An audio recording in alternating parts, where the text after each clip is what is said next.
Greetings, sentient beings. This program is not intended for children. There will be strong language and adult themes. But no maturity. No, I haven't been able to find any of that for quite some time now, even before the lockdown started.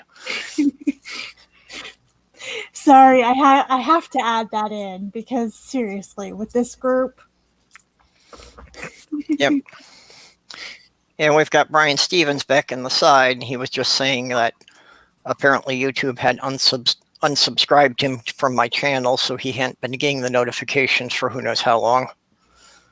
And I've had that happen. I've already found at least a dozen channels I know I was subbed to that I wasn't getting notifications from, so who knows how many I'm still missing. Yeah, same here. And also, I don't know what's going on with my YouTube channel. I can't live stream off of it, so I don't know whether or not I'm losing people because YouTube is unsubbing them, or people are like, well, she's not doing anything. So that's fun times. Yeah, I know that you've been having problems with them cutting your live streams off and not really telling you what's going on. Yeah, I'm still going to go for Twitch, but I have to get things set up, and I have not had the mental headspace to make all of the changes and doing all the setup and funny things, which is why I had wanted to live stream on YouTube anyways, because it was easier. I just went into StreamYards, clicky the go live, and then there you go. But yeah, I might have to start learning Discord or Twitch or something just to be safe and have a backup. But anyway, we were talking a bit about the stimulus money and what things you might want to do with having extra money. And yeah, for me, it's like, yeah, that stimulus payment is more than I normally get in a month. So that was pretty nice.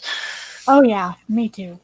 So, well, one of the things that Sloth Girl and I did is we agreed to put half of it in a separate bank account for emergencies, which we're expecting will most likely wind up being future car repairs. Just so that, yeah, we don't wind up being without a car for a couple of months trying to find the money to fix it. So we agreed that the money goes in that account and it does not get spent without us both agreeing on what it's going for.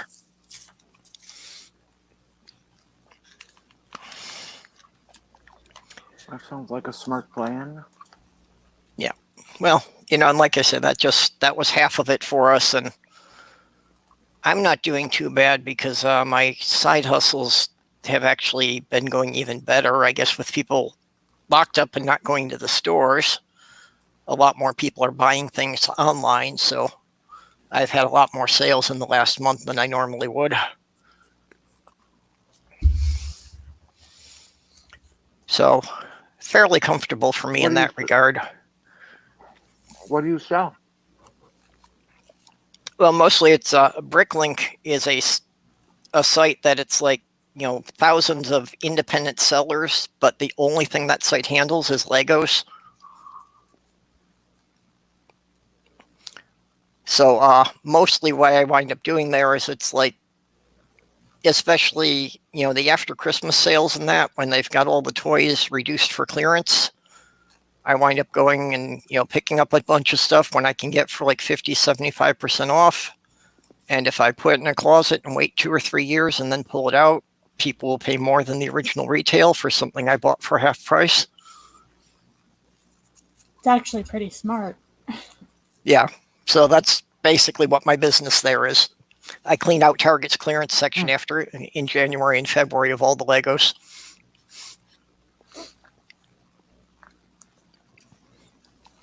If I didn't have problems getting to the post office, I'd actually do something like that. Well, in these days with things like stamps.com and that, a lot of stuff you don't really have to go to the post office for now. That is true. I wish that was true here. I live literally around the block from the post office. Ooh, okay, and across the street. Oh yeah, They I won't would deliver do to me. I would do so much more if the post office was that close. Hey, Kate. Yeah. Let me repeat that. They won't deliver to me. Everybody else in town has a mailbox, and the postal guy comes in and gives you your mail and then leaves, like everywhere else in the country. But there is some union rule or other that has to do with how close we are to the post office that we don't get postal delivery. They give me a free PO box, but that means I have to get my ass to the post office a couple times a week or so and pick up my mail, Wow. which is fine if you want to do that. But I kind of have trouble doing things like walking. So, I'd it trade really you kind of if I sucks. could. I'd trade you if I could, because I wouldn't mind walking up to the post office. That wouldn't be a big deal for me. Yeah, the last place I lived before I moved to New York, the post office was only about a block and a half away. So that was just kind of nice that, basically it was once I got the kids off to school, I just walked down to the post office with whatever we needed. Well, it takes me about 45 minutes or so to walk that distance. And then I got to do it in winter too. Yeah, see, again, I would trade because there's not a winter down here. So if we just traded the situations without moving our locations, then it wouldn't matter to me because I could just walk it and I don't get a winter. Yeah, I wouldn't object at all if I was able-bodied, but having motility problems is just not very Yeah, conducive. I understand where you're coming from. That's why I said I'm willing to trade because I can do it. I don't mind. And I have stuff that I really should ship out. I kind of owe somebody some stuff for some art that they did for me. Granted, it's a friend, and it's like one of those things where when it happens, and they're fine with it. But personally, I'm just like, it's so much to go to the post office and drop it off. Hey, Doc.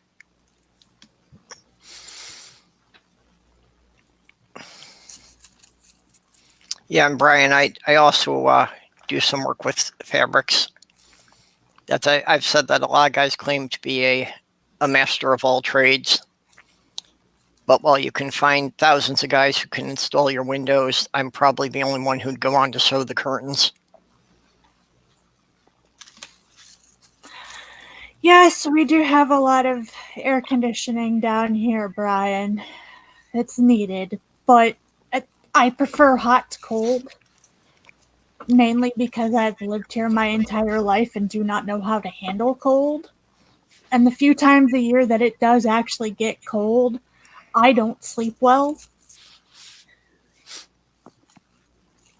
Yeah, I'm actually going to wind up having an air conditioner, which I generally didn't have, just because I've got a ground floor apartment, so I don't think I can leave the windows open when it gets too hot in the summer.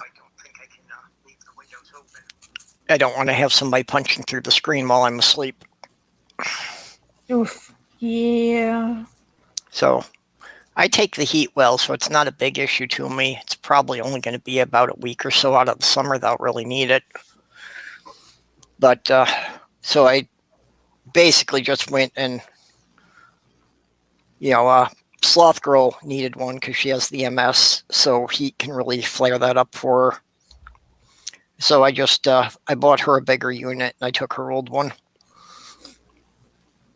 Yeah, our air conditioning is not working, so it's been averaging about 89 degrees in the house. Yeah. We're currently trying to figure out where all of the fans are because we've got a few good ones and get them set out.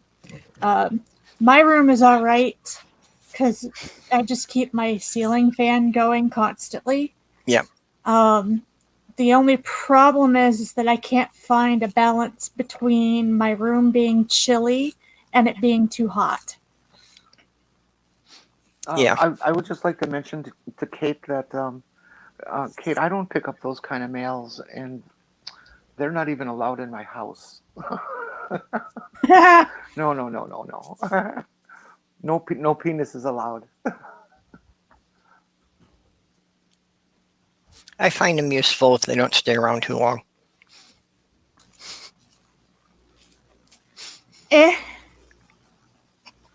Yeah, sorry. Yeah, just not having any of those.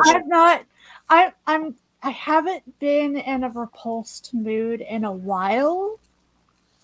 So I've actually been slightly more open to being around those conversations. But for me, it's just kind of like at this point, I am so fucking touch starved that it's just like, don't really care the gender as long as it's not going sexual at this point. Yeah.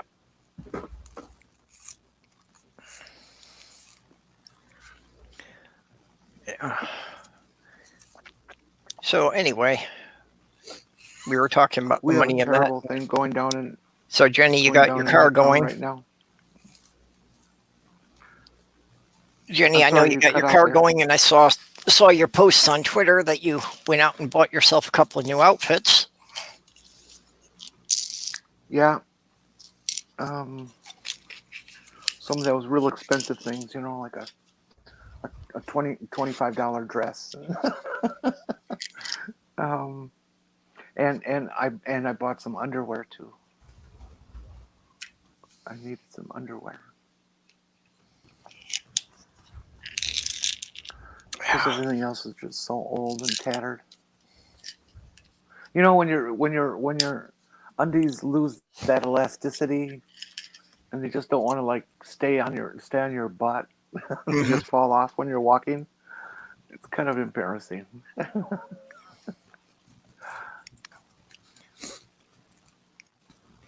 Yeah, it's been a while since I've had my clothes go that bad, but it's happened before. I'm mostly trying to save my money. I am buying myself a corset though, because I've been wanting to replace my old one for about 2-3 years now. So Yeah, I'm no, getting those that aren't and cheap. then stopping it. They're not, especially when you're getting them custom, but off the rack is kind of risky.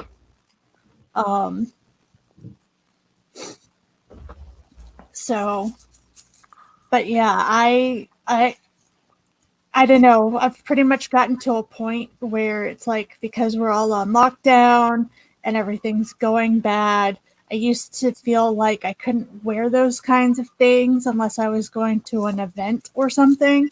And now I'm just like, you know what? Fuck it. I'm going to wear what I want to wear. I should have been doing this all along. Yeah.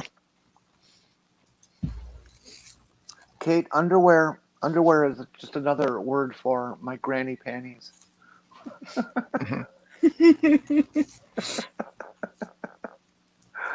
Okay. Tria, why is Doc calling you an elf? I don't get that. I didn't know. I think maybe because of the name. I never asked, really. He just said, I'm an elf one day, and I went with it. So Okay. ask him. Okay, Doc, why are you calling Tria an elf? I don't mind it. Most people would mean that as a compliment, unless they're like a dwarf.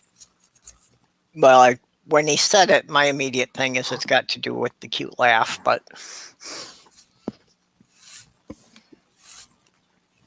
And we have a very stable milking stool. How's it going for you?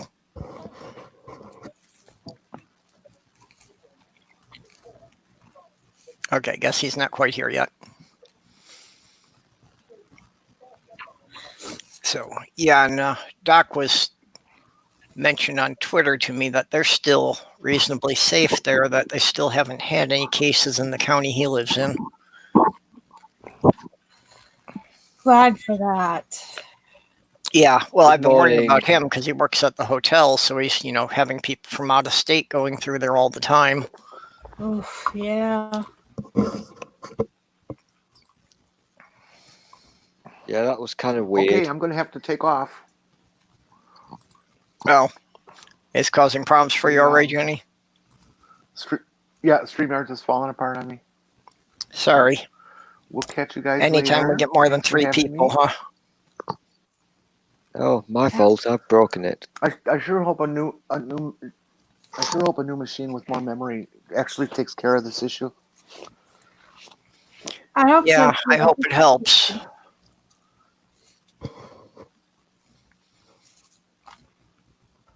Okay. Oh well. All right. Sorry. You guys have a lovely Yeah, evening. it sucks.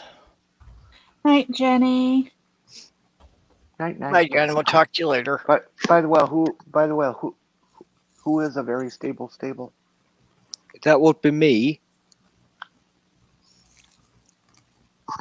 No, the person who came in a very stable. Well, I'm a very stable milking stool is his usual handle. And yeah, he's another guy from the UK who also co-hosts the isolation chat that I'm in with Black Sofa on Friday nights. Ah, Am I here or not? Yep, You're here. we hear you. Hello. Oh, okay. well, I think I've Jenny's just having some broken problems them. on her end, so she may not hear I you. can't understand a word you're saying. Nice to almost meet you. Bye-bye. Bye-bye. Bye. And hi, Maya. Oh, and Doc said that the name sounds elfish. Yeah, well, I could see that too. And especially, you know, with the picture of you in the Renaissance dress, I could see where it could bring up that kind of impression. This is really weird. I'm really having trouble talking today. Weird. What's weird? Am I actually here? Can anybody hear me? Because I'm feeling like nobody can hear me. No, we're hearing you. I can hear you. I've literally just woken up about 15 minutes ago because I live in the future. So it's like about 6:30 in the morning. Yeah, you're 6 hours ahead of me. So I've literally just woken up. Yeah, so it's just like sunrise where you are, huh? And I'm not fully kind of with it. So I'm a bit weird. I just saw a link and I clicked on it and I thought I was going to watch something from the past. But it turns out I'm in the present. Okay. Actually, Doc's corrected me that there's 14 cases in this county, but it's been stable at that for nearly a month. Well, time zones are weird. Yeah, we need to get rid of these things. We need to get more future. Well, see, you're not going to get rid of time zones unless you can flatten out the globe. Because the whole point of time zones was that sunrise would be at about the same time in every city. Yeah. Well, here's the thing. That's not going to happen because have you ever seen people try to get rid of daylight savings time? Yeah, we're never going to fix the world until we've... Oh, God, I can't even talk. This is bad. I can't do anything when I wake up. I'm so shit. That's all right. I think all of us have kind of just walked into a stream right as we were getting up and been bleh before. What time are you on, Purple? I don't sleep on a normal schedule, so I'm kind of always only half awake. You must be on about midnight, are you? Yeah, it's midnight here. Oh my gosh. Oh, such fun times. At midnight, I was busy doing sexy things. No, that's not true. Yeah, well, for me, it's been difficult to get to bed before sunrise. And that's basically my whole problem right there is that I'm having trouble getting to bed before sunrise and I don't sleep well once it's daylight out. No, I'm really shit at sleeping. Well, I generally only sleep about 2 hours at a time and I keep waking up. And sometimes when I'm really tired, I'll lay there in bed for an hour or so and fall back to sleep. But I wind up doing that. I wind up laying in bed for about 8 or 9 hours to get 4 or 5 hours sleep. I'm very jealous of people who know how to sleep. Yeah, I envy anyone who can sleep through the night. Just Yeah. short of being sick or heavily medicated, So I can't sleep through the night. I think I've not done the sums or the math yet. So I think I've just slept for maybe about 3 hours. I don't know.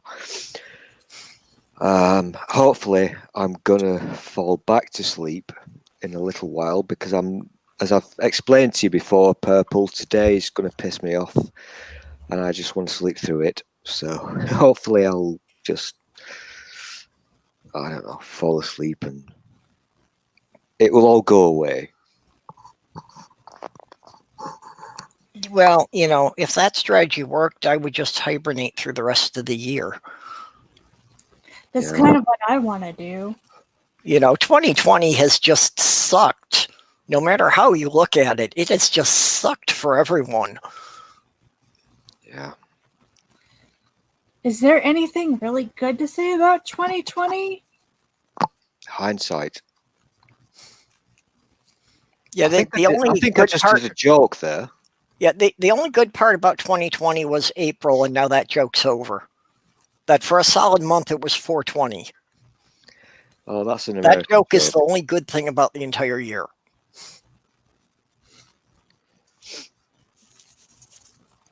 Okay, this is really sad because this is what real life is now about. I've just obviously woken up and I'm now looking at what is trending on Twitter.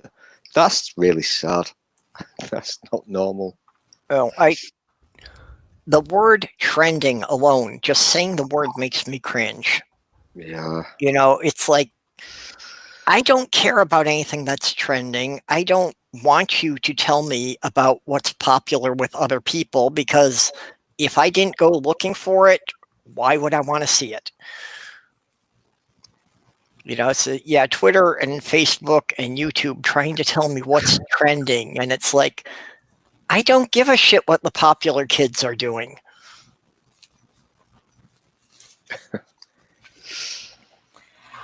I'll send you a chat link, Pirate Kitty. Give me a second. Oh, did Pirate K not get the link? I'm not sure why she didn't, but I'll just send it to Okay. her because I can.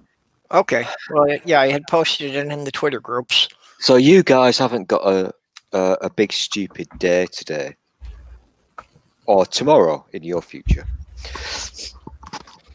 You've not got something. Really, the only definite thing I've got on the schedule for tomorrow is the, Black Sofas chat. Other than that, it's like I've got a list of things I need to get done, and I'll decide what I'm feeling like doing. I kind of meant, have you not got a really stupid flag waving day? Hey, Kitty. Tomorrow's That's flag not waving fair. day?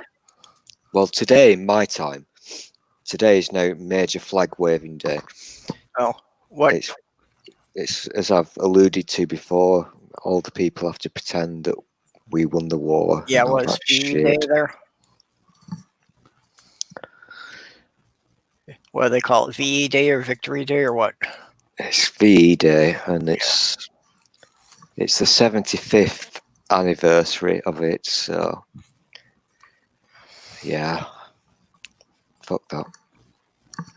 Yeah, Faye, the lockdown has been pretty good for the environment.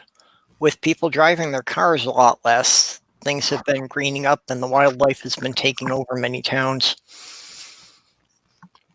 And the sea turtles have had their best year in recorded history because so many of the beaches have been closed. Sea turtles are really awesome. Although, unfortunately, I think that's going to backfire on them because the turtles always return to the same beach they were hatched at. So I'm afraid that when the ones hatching out this year are mature, they're going to return to the same beach to find it loaded with people and be putting their nests where people will be running all over them.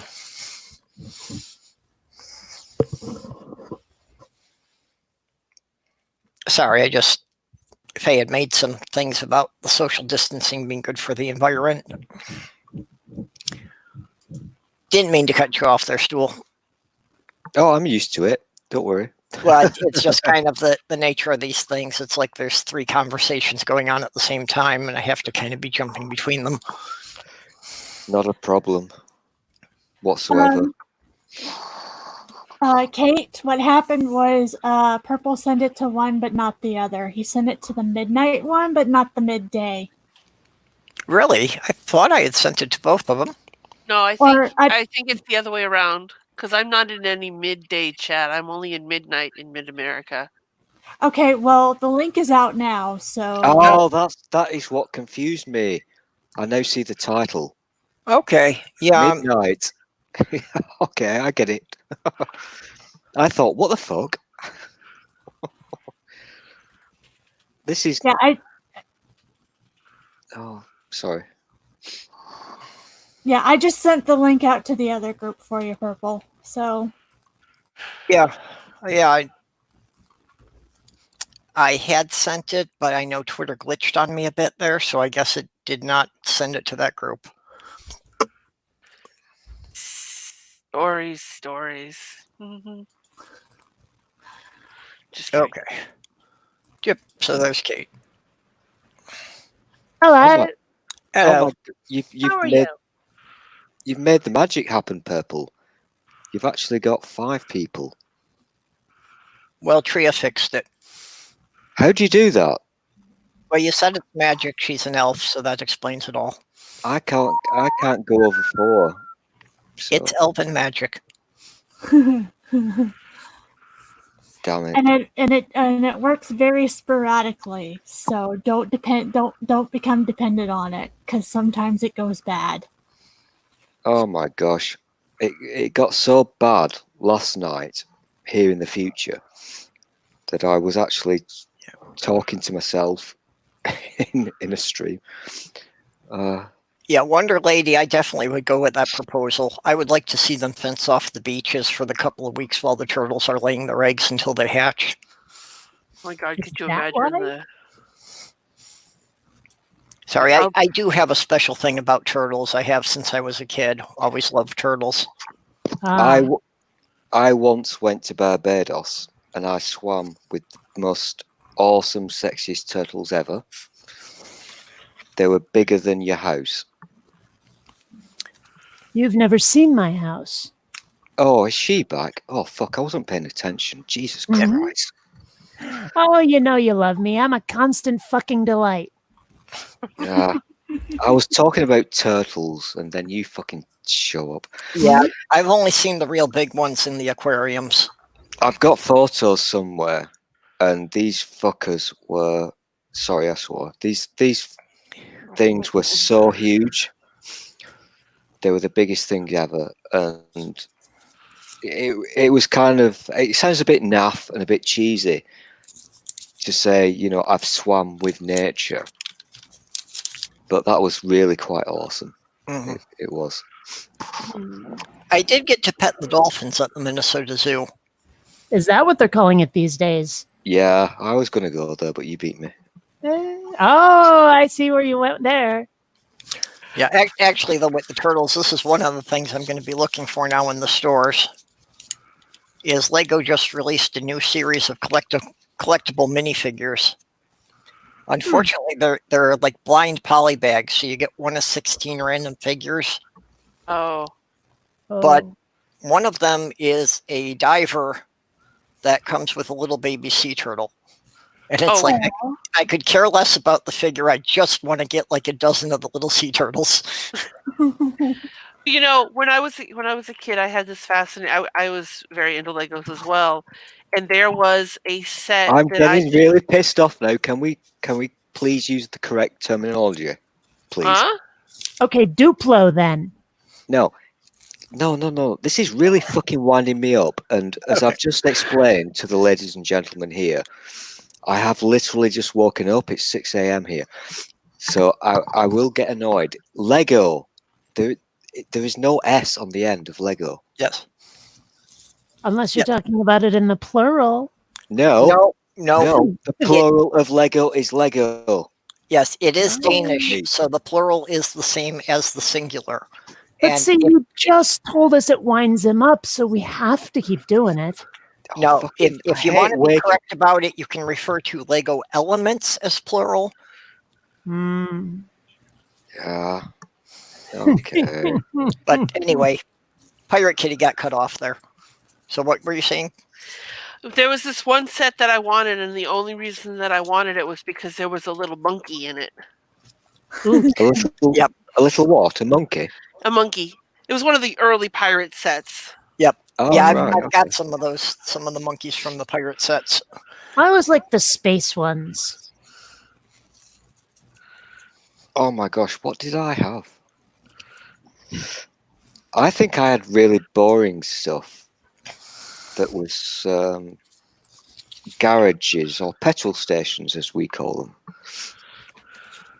Yeah, There's still them gas stations. Gas. Yeah, oh, fuck off. Hmm. well, and Lego did a couple of tie-ins with Shell Oil back in the days, back in the 70s and 80s. Oh, this is true. Yeah. That they did a couple of Shell service stations and Shell Quick Marts. I've I always don't wanted to remember get that. the Pirates of the Caribbean Black Pearl Mhm. for my boyfriend, but yeah, I've always really wanted to do it, and one day I will do it. I want to make a stop animation Lego thing, because that was kind of a thing that people did at one point in time. And now that we've all got the ability to do it, I can't be asked. But I'm going to have to do that, and I would have to make it rude also. Are there naked Lego people? I would do that. It's probably all yellow naked or Lego people. Okay, I was just about to do a racism there. I'm not going to answer that one. Okay, not that I went looking for them, but people have sent me You pictures went on looking the for them. internet, including 2 Lego BDSM dungeon scenes. Yeah, people have built BDSM equipment in Lego. I'm sure you can improvise. I know the space Legos came with the long, stretchy, bendy little things that look like hoses. I'm sure you could adapt them. Oh, you don't even need to go that far. That there have been sets that have minifigs with whips in them. Oh, hello. What is this? Oh, never mind. It's a Lego spear held at a weird angle that made it look sort of like a BDSM paddle. Okay, this is the weirdest wake up I've ever had. If Yeah, this is the weirdest, dude, you gotta get a better girlfriend. I've got an open mind, but I've never actually talked about Lego sex, so whatever. Go with it. Okay, how can you be certain you have actually woken up? I missed that. Say again. How can you be certain you have actually woken up? I'm not sure I have actually. You know, when I wake up, I'm kind of not on the planet for quite a while. It takes me a bit of time to actually join planet Earth. So I think I might be dreaming. Well, you know, if you were awake, or no, sorry, if you were asleep, I'd be a lot scarier. You always scare me. Yes, but I'd be scarier. There's levels, there's degrees. Yeah, I don't want to go there because you just scare me. And also, you said Legos with an S, so I can't. I just don't like you anymore. Oh, you never liked me, and you know it. Actually, hint, hint, if anybody wants to be generous, one of the things on my Amazon wish list is the computer software to do stop motion animation. Specifically for that, I wanted to do some videos with Lego. I don't think you actually need to be that lazy, do you? I mean, you can do it yourself just without any help. I barely know how to get the camera to work with my computer. All right, okay. I tend to forget that I'm Yeah, also. I'm not very good with the techie stuff. Oh, excuse me. I mean, I've tried to do some stop motion type stuff, some time lapse type stuff, and it's actually a pain in the ass. It's a massive pain in the ass, but if you've got the patience, you can create some really funny, cool stuff. Well, Well, patience is a minor form of despair disguised as a virtue, so I don't have it. Yeah, How the back around- hell did you have that queued up? What? That little sentence that you just used. How did you? Where has that been living in your head? Well, it's actually an entry in the Devil's Dictionary, and it's perfect, honestly, as a definition of patience, and so I use it frequently. yeah, I'm I go with the vulture meme. Patience my ass, I'm going to kill something. There was a Patton Oswalt routine where he said something that honestly has kind of become a mantra or motto in my life. It's, I want someone to be sad and I want to know I'm responsible. Oh, that's cool. I like that. Actually, back around like 1978 or so, I did some stop motion animation. I had a Super 8 movie camera, and I Oh, was awesome. using like the Star Wars and Battlestar Galactica action figures. So that actually came out pretty decent. I don't know whatever happened to them, but not that I even have any way to play them. Does it ever bother you that like the Star Wars action figures don't have elbow and knee joints? Yes. Because that was like, I was never into the G.I. Joe figures until a friend of mine showed me you could take the screw out of the back, pop them open, make your own custom characters. And at that point, I was like, ooh, because I like making up stuff. And I was also like, wow, they're almost fully articulated, these figures. That makes them so much like better than the Star Wars stuff. I wish they would make the Star Wars stuff like this, because then they would be the ultimate Star Wars figures.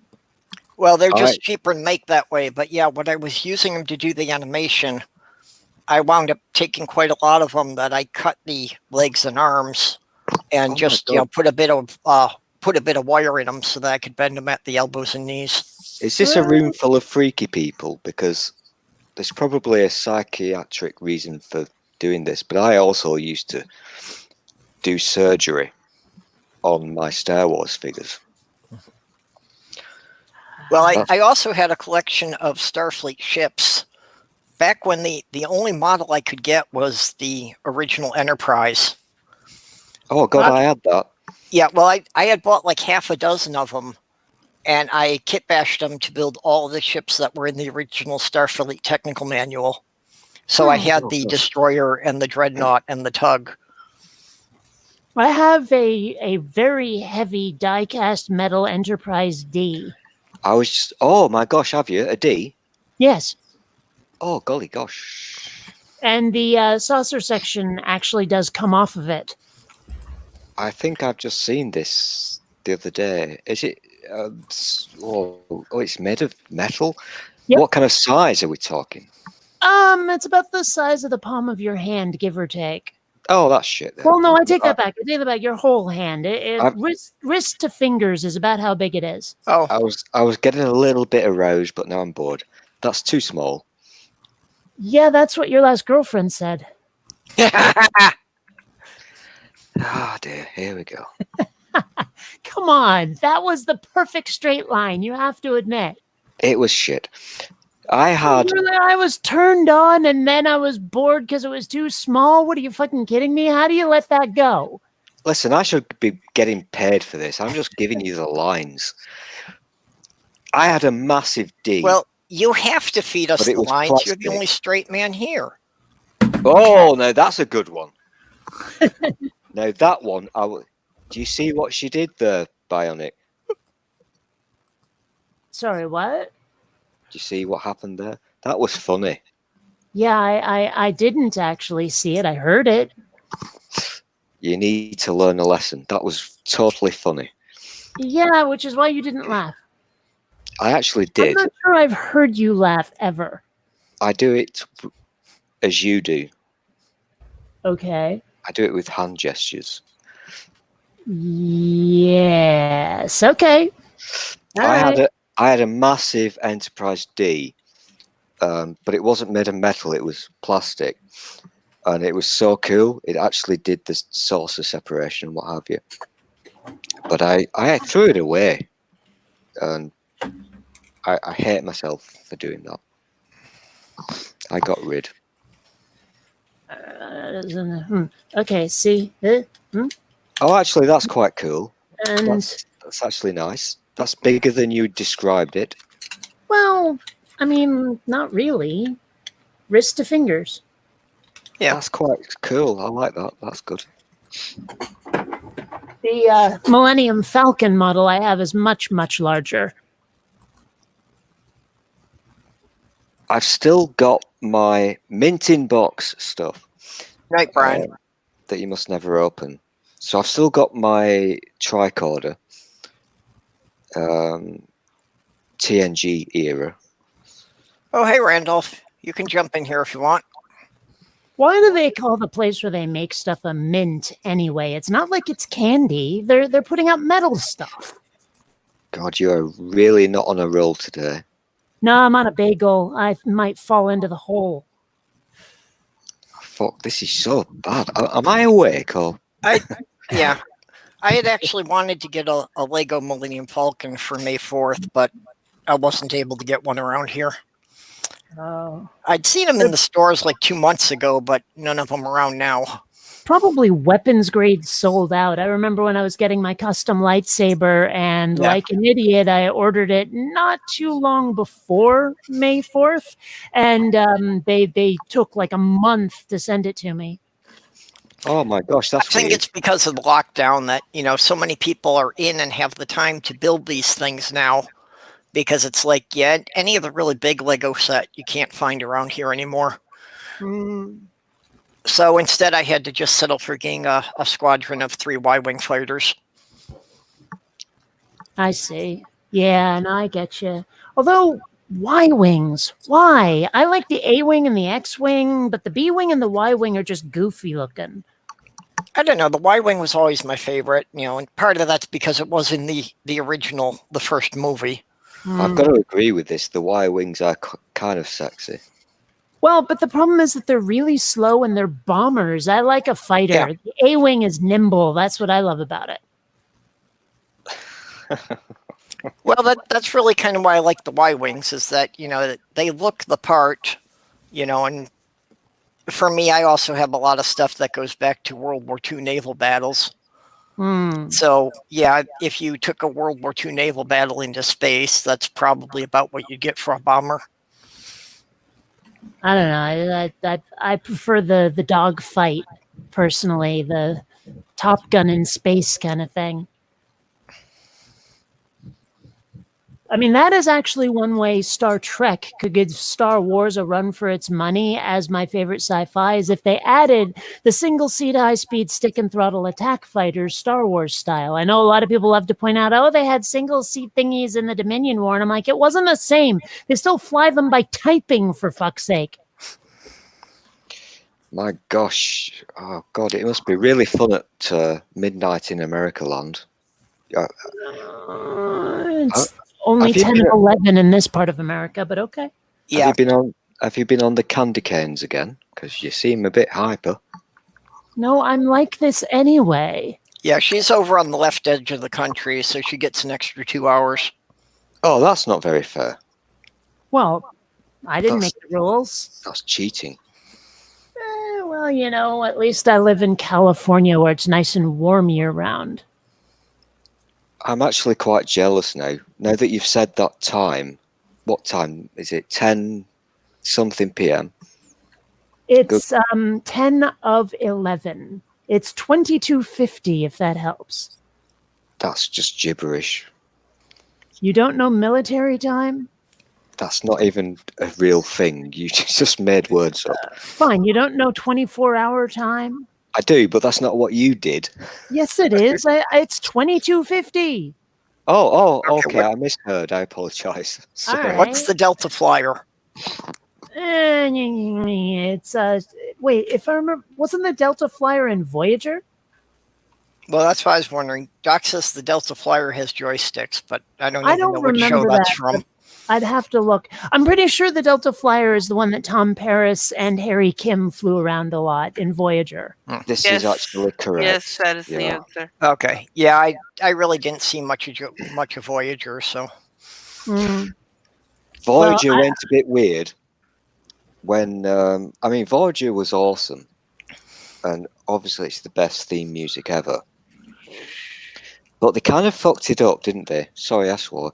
They kind of messed it up when the damned ship landed on a planet. That was just not right. well, Voyager just didn't have quite the panache of the other series. It's like, what would they have used for the opening introduction? These are the voyages of the starship, well, Voyager. Our ongoing mission, we just want to get home. Well, they kind of gave up on the whole like intro thing when DS9 happened and when Voyager happened and all of that. Where it was like, I think TNG might have been the last time they actually had a voiceover for Yeah. the intro. So I do maintain that the Voyager opening theme music was quite sexy. mm, I will- liked the intro music for Enterprise.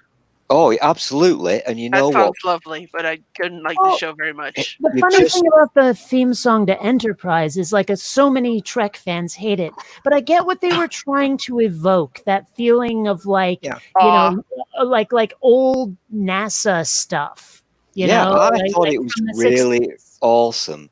I basically liked Enterprise, but I really don't think that they should have brought time travel into it. I really think that's what brought the show down. It went wrong, didn't it? Yeah, they kind Yeah, of. and it wasn't necessary. They didn't need the time travel. It could have just been some alien race that discovers we're here and comes to blow up the Earth. Yeah, it went a bit wrong because they kind of bowed to pressure because of audience figures and what have you. And I really loved Enterprise. And Kitty made a wonderful point there. I think she's probably going to get killed because you're not legally allowed to say that you like the theme music from Enterprise. Oh no, I like that song. Actually, that song is on my play stick in my car. So I totally I love will it. admit, I prefer the orchestral score, the sort of like the legacy of Star Wars style score. I love that, but I'm not inflexible on it. I love that music so much, and also the opening titles in general. I thought were really sexy, but of course the Star Trek nerds were not happy with it whatsoever. Well, I didn't necessarily mean that I liked it as part of the show. I just liked the song, period. I thought it was a really sexy song, and they changed it, didn't they? I don't know when they changed it, but they had to make it more upbeat because the nerds weren't happy with it. I've only been through the series once. I don't remember the theme song changing, but I mean, I'm tempted to watch it again because I remember enjoying it a lot more than I thought I would. Oh, I would recommend you do that because back to what we were talking about yesterday. Yes, I've streamed before. There's a wonderful TV channel over here that actually showed all the episodes in the correct order of the original, and then TNG, and then blah blah blah. And that's very unusual for this country, where they show things in the correct order. Which show was blah blah? Oh, it's a British thing. You wouldn't get it. I didn't. So what other shows have got really cool theme songs where either you may not even have liked the show, but you loved the theme songs or the music used? I like this question. There are definitely a bunch of them. I haven't got an answer. The two that come to mind for me is the intro track for oh shit, I forgot the name of the show. Hell on Wheels. Never heard of it. It's a show set just after the Civil War. It's a western basically, and it's about but it doesn't really have it. It's about a town that follows the railroad tracks as they're building them, and it's actually got Cole Meany in it. Oh, He plays the like the owner or the guy that's running the railroad. And it follows this guy I think he was a Confederate soldier, and his wife and kids were murdered by some Union soldiers who then joined the railroad afterwards in order to work. And the premise of the story is he joined the railroad to do work, but also to kill the men that killed his family. And I have only actually seen the first season, but the theme song was just kick-ass. would anybody actually work on the railroad just to pass the time away? Wouldn't they expect to be paid? I mean, I can't imagine working on the railroad being a hobby, but apparently, according to that song.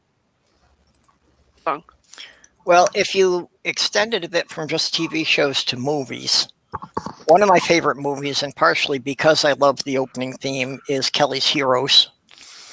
I've heard of it, never seen it. Yeah, I just looked it up on YouTube, so I dropped a link in the side chat for the opening music. Let's see.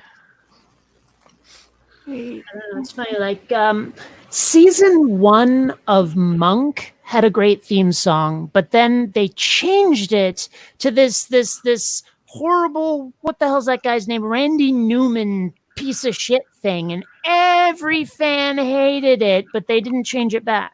Yep.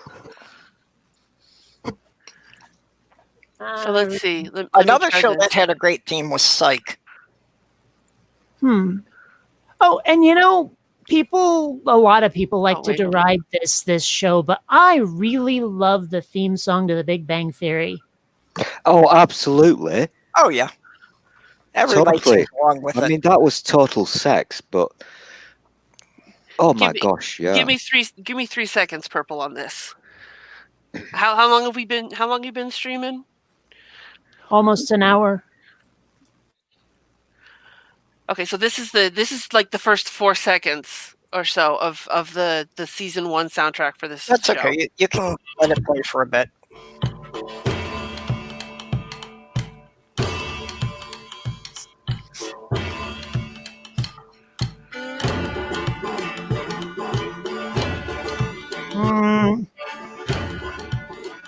The only show with a song like that I enjoyed was Firefly. Oh, got it. That's my phone ringtone.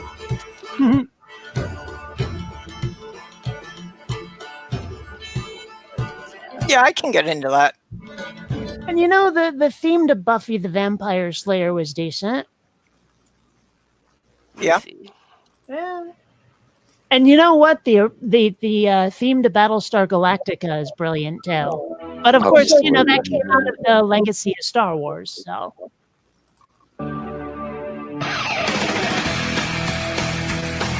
Oh yeah.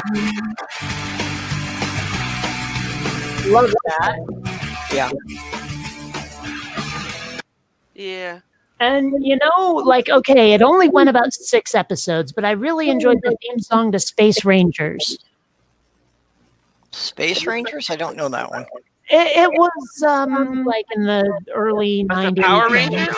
No. Go back. No, okay. Okay, Kate, we're picking up an echo from you. Space Rangers. That one? Are you sure that's me?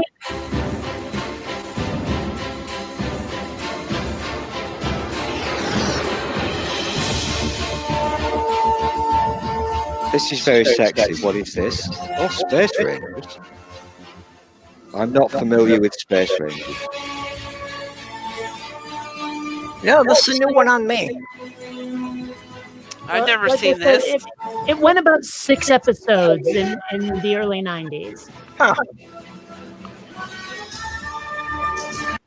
Don't want to play too much of it. I wonder if any of the streaming services have it. Probably not. Like I said, 6 episodes.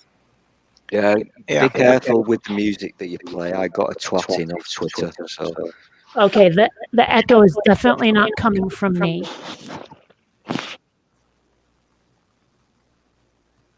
I don't. it's from the person that's showing the stream, the screen. Yeah, because I turned off my mic and it was still happening. Were you hearing it just a minute ago? I don't hear it currently. Yeah, actually, Kitty, I think maybe it did start when you started screen sharing. So I don't know if that like changed your audio settings somehow. It's entirely possible. Oops. And you know what I'm going to have to go with? The Red Dwarf theme song as well. Oh yeah, that was a good one.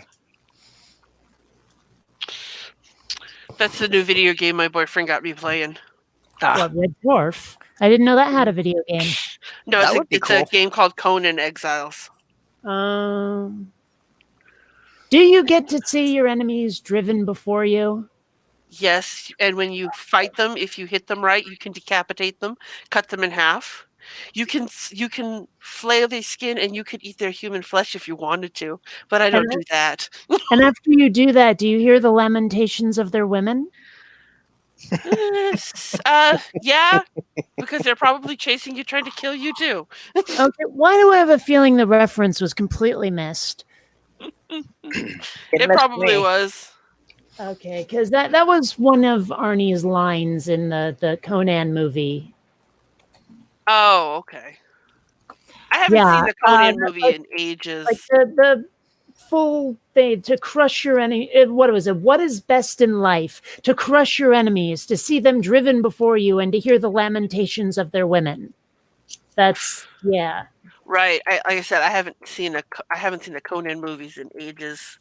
Well, I mean, neither have I, but that line's classic, and people bring it up often enough. So Yeah, people are always bringing that line up. they are Every day. constantly. Yeah, I hear it at least once every 2 or 3 decades. That is fairly frequent.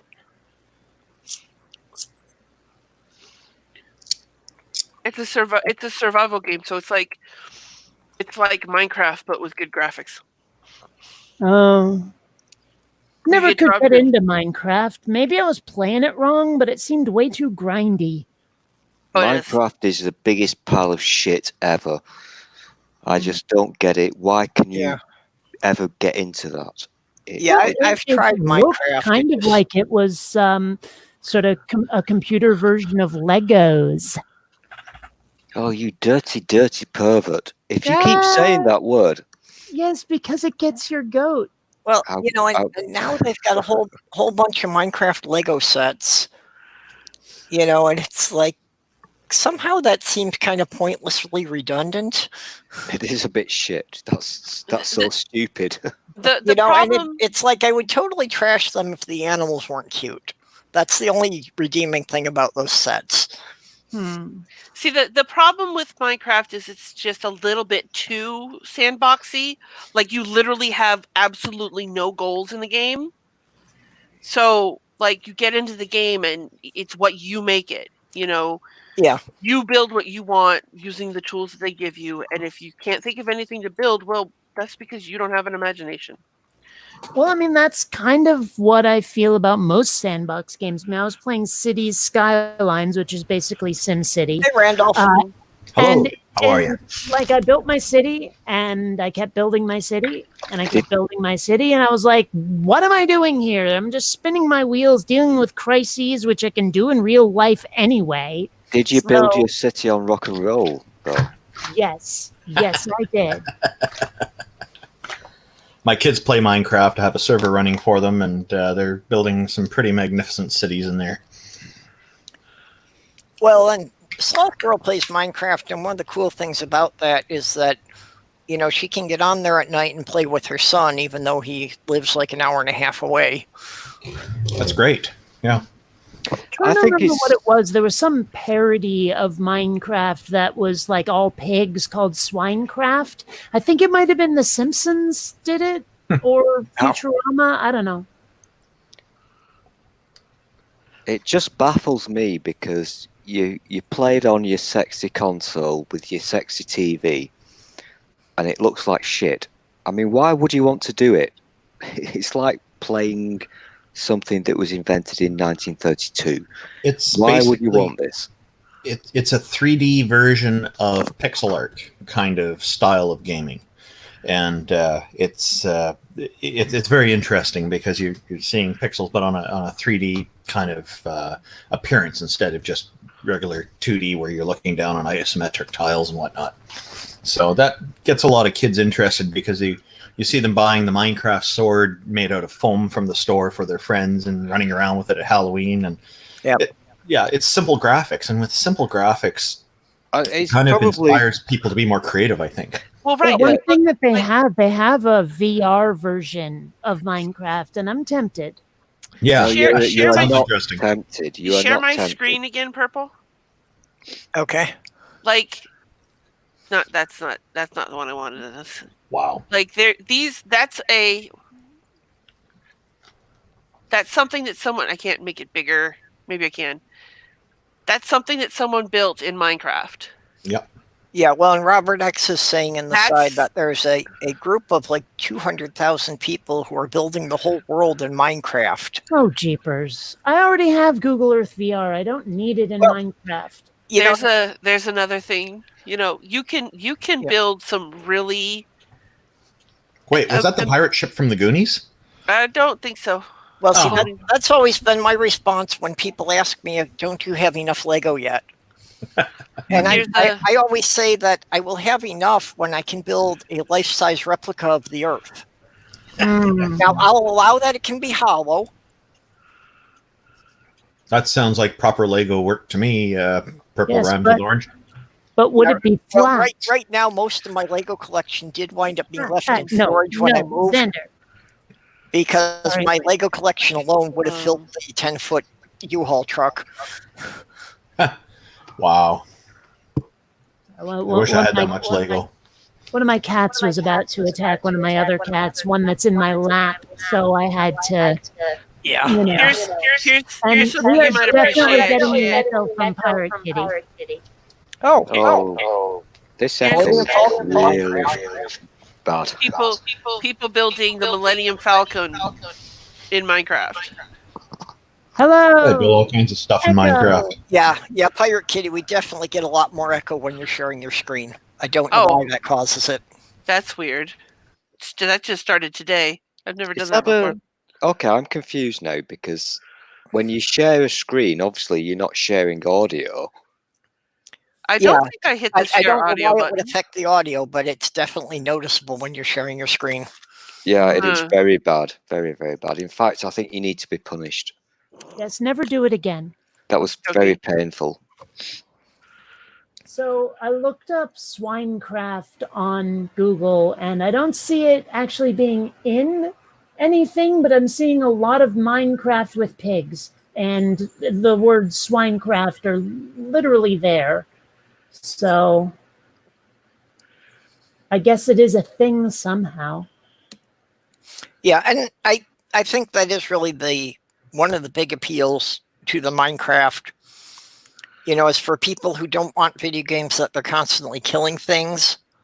It is something that they can go in and they can build worlds cooperatively, and they can go and explore the worlds other people have built. But I like killing things constantly. You don't have to kill things constantly. Like 90% of Minecraft automated farms are killing things all the time. Hey, Kate, look at the private chat. I put in a link to some Swinecraft thing I found, which I think will probably lay it all out, explain it pretty good. Okay. I just found that in Google image search, so it might be what you're kind of looking for, I suspect. I've never heard of this term before, but a quick Google, I've got a lot of stuff about Minecraft. That's one of the things I saw. Yeah. Okay, Doorknob Head is saying we should be pelting Pirate Kitty with sweet pickles. I don't understand why. Well, like the sweet part doesn't work if it's a reference to Real Genius, but there was a thing about hundreds of naked women throwing little pickles at you in the movie Real Genius. So okay, I don't know what the hell you're talking about. I don't know what you're talking about, but I want to hear more. So what happens? Well, basically, Naked women throw pickles at you. I think he's hoping Yeah. it goes beyond the pickles. I'm no, good with the it's- pickles. I'm totally aroused right now. So the naked ladies throw pickles at you. See, now that you said that you're like totally aroused right now, I'm not sure I want to go any further with that. But okay, one of the characters, Mitch, says to Chris, he says, something strange happened to me this morning. And Chris goes, was it a dream where you see yourself standing in sort of sun god robes on a pyramid with thousands of naked women screaming and throwing little pickles at you? And Mitch goes, no. And Chris says, why am I the only one who has that dream? So, Okay, yeah. I love that movie. Real Genius is fucking brilliant. Yeah, that is good writing. Yeah. So. Also, I have a very, very fat kitty sitting on my lap, but she looks quite content. She been eating too much ice cream or something? I don't know what's up with Columbia. She has been inflating in the last couple of months. I can't imagine she's pregnant. She's like 13 years old and fixed, but I can't otherwise explain why she's gotten so large. Did this Oh, start she's- before or after you got Xander? Before. She's Okay. probably eating the neighbor's cat food. Well, she doesn't go out, and my neighbors have dogs, so no. Dogs that hate cats. Dogs are terrifying, and I also live in a city, and I don't really think my cats should be outdoor cats in the middle of a city. Yep. Yeah. So, Yeah. like, I don't really let them go much further than the screen door.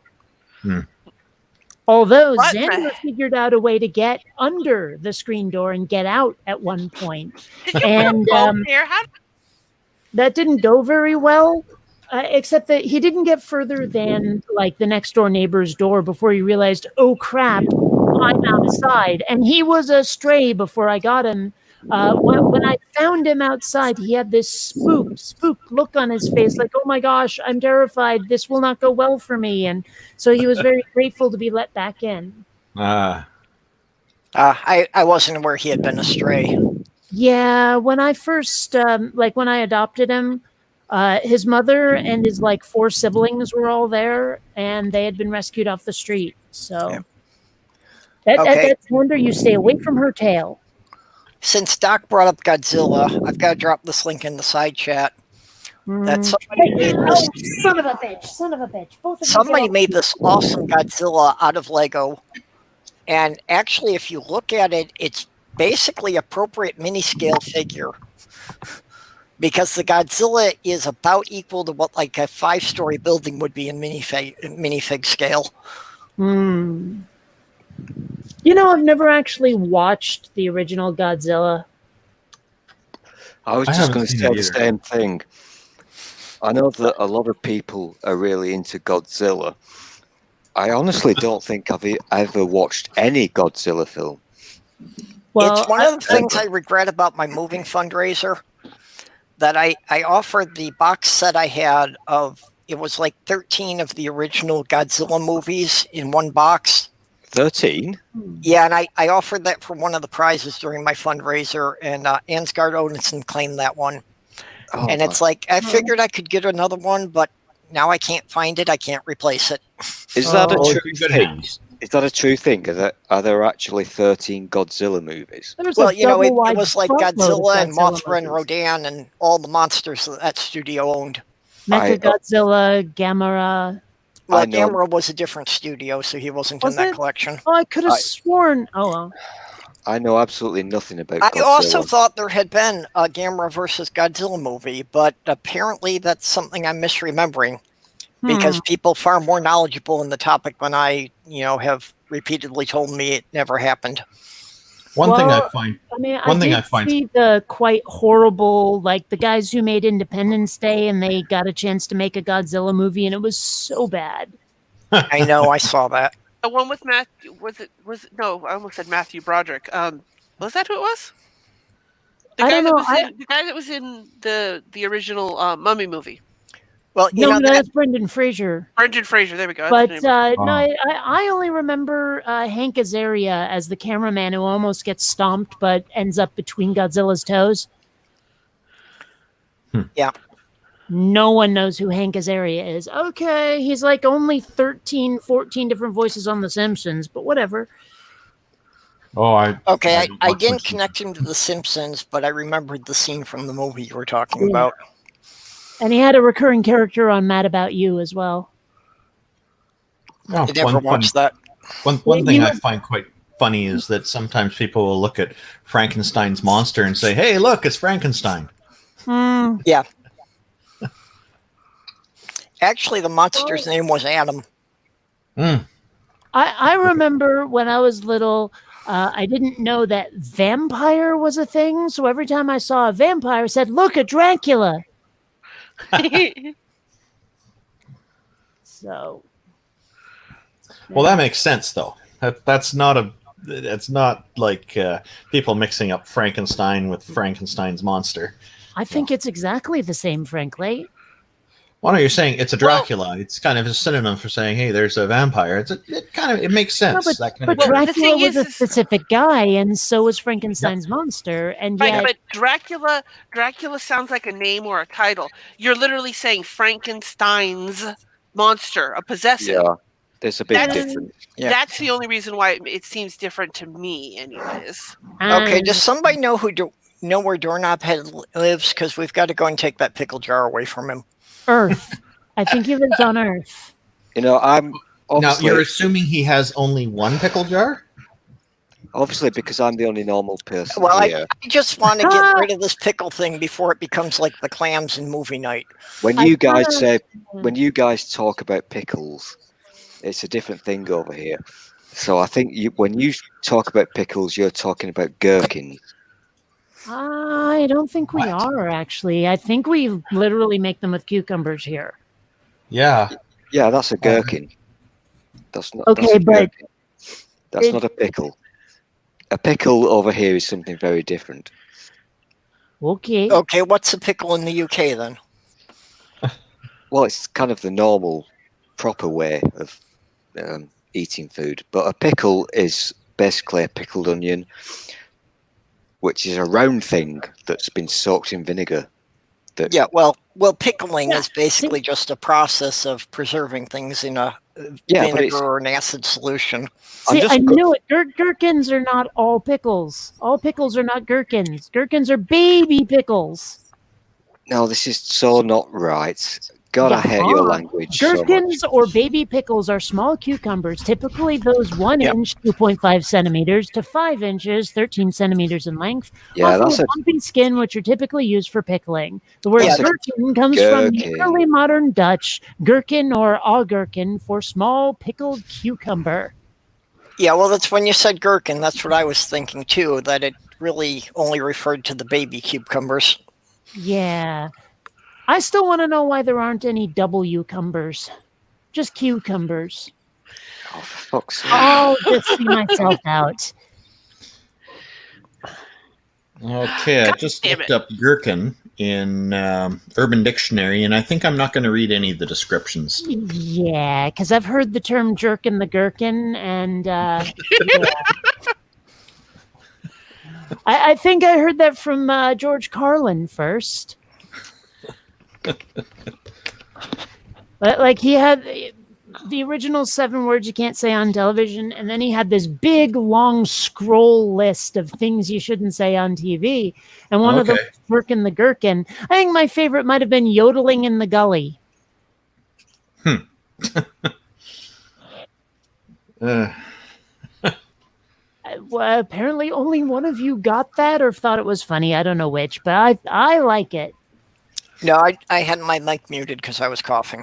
And I just don't listen when she speaks, so whatever. I'm sure it was funny, but say it again. I got distracted for a minute and actually wasn't paying attention.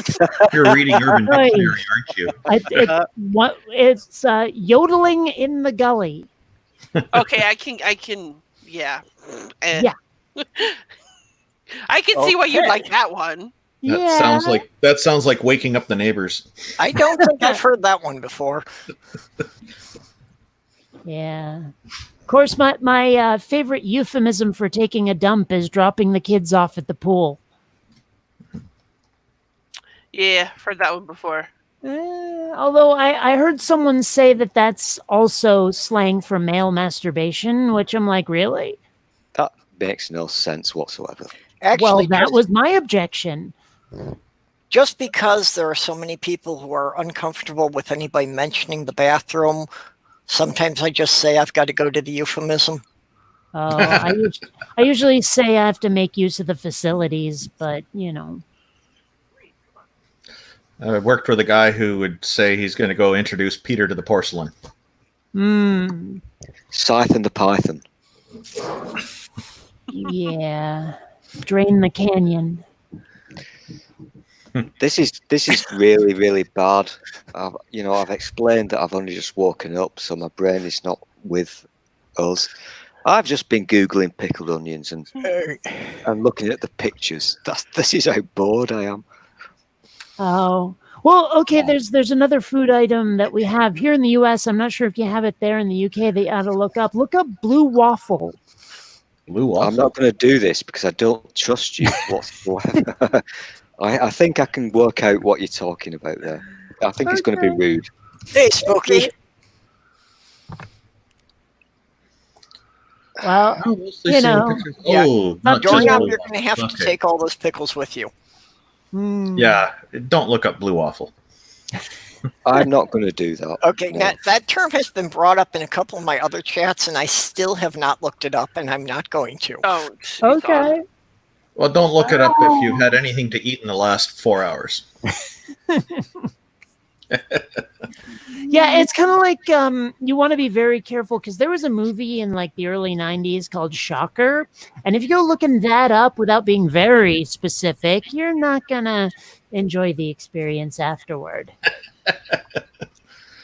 I would think if you look up Shocker, you'd get sites selling tasers. No, that's not what you'll get. Oh my gosh, I Googled it. I actually had someone at a party once who was trying to convince me to let them use their taser on me. Really? Yeah.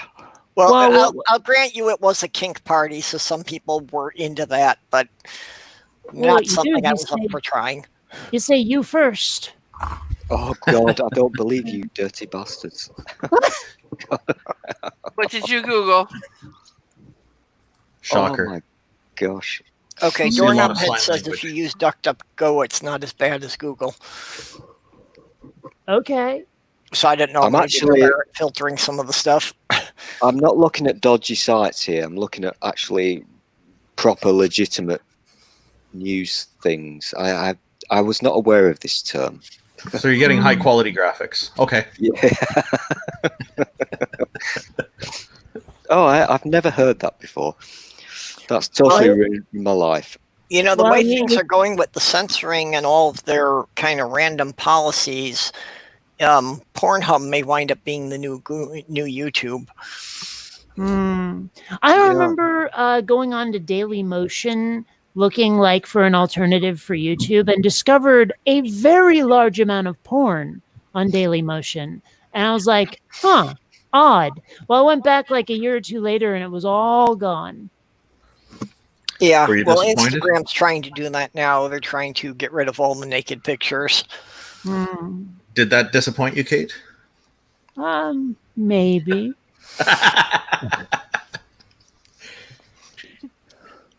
Only maybe. Pornhub is Canadian. I like to point that out. Oh, is it? I wasn't aware of that. You like to point at what? Oot. He likes to point it oot. Yeah. I don't know. There is nothing wrong with Canada that warming it up and nuking Quebec won't fix. In fact, you could probably accomplish both with one missile. Canada Okay, is your information's a little outdated about Quebec, I would say, because it used to be back in the 70s and part of the 80s that there was a lot of resentment because there was a lot of talk of separation. And what was going on, it turned out, was the politicians there were bilingual, but most of the people in Quebec were not. So I heard the story. when they spoke in English publicly, they talked about separating all the time. But when they talked in French, they talked about anything but separation. So it was really puzzling to people. They're kind of two-faced, playing both sides of things. But what's happened is more and more people are bilingual now. So the politicians are getting caught doing that. So they're really backing off. So the separation talk is pretty much dried up now. And, that's got nothing to do with it. I was raised in Vermont, you see. Okay. And the Quebecers made real nuisances of themselves every summer. So, also, I cannot stand moving the day, right? French being spoken. So there's that too. Yeah. So help me out here, guys. I wasn't aware until he just said the Ute thing. Are you a proper Canadian, Randolph? I don't know. It depends on what you mean by proper. It depends on what you mean by Canadian. Do you mean going swimming in the wintertime wearing nothing like a polar bear club?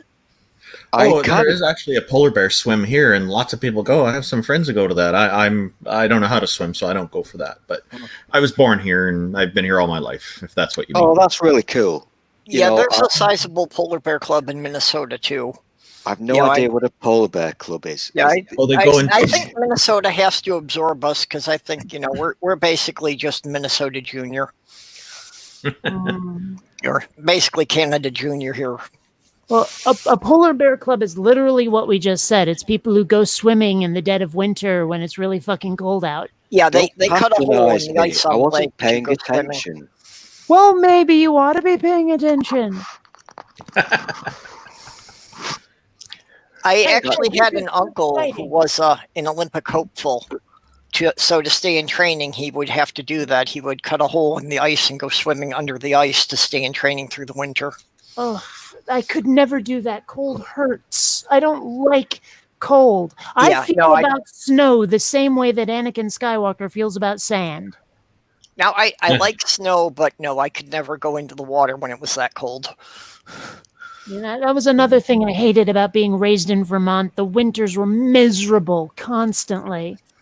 It's the wet snow, not the dry snow kind of problem?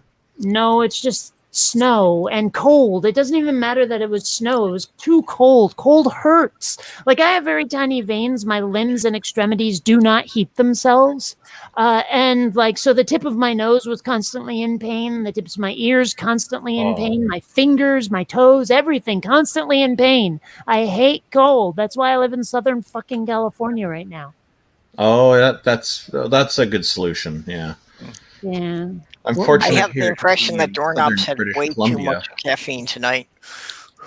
I'm fortunate to be here in southwest Canada in the southern end of British Columbia because the weather's pretty moderate here. Our winters are short and our summers are long, and it's generally pretty nice, moderate weather all year round.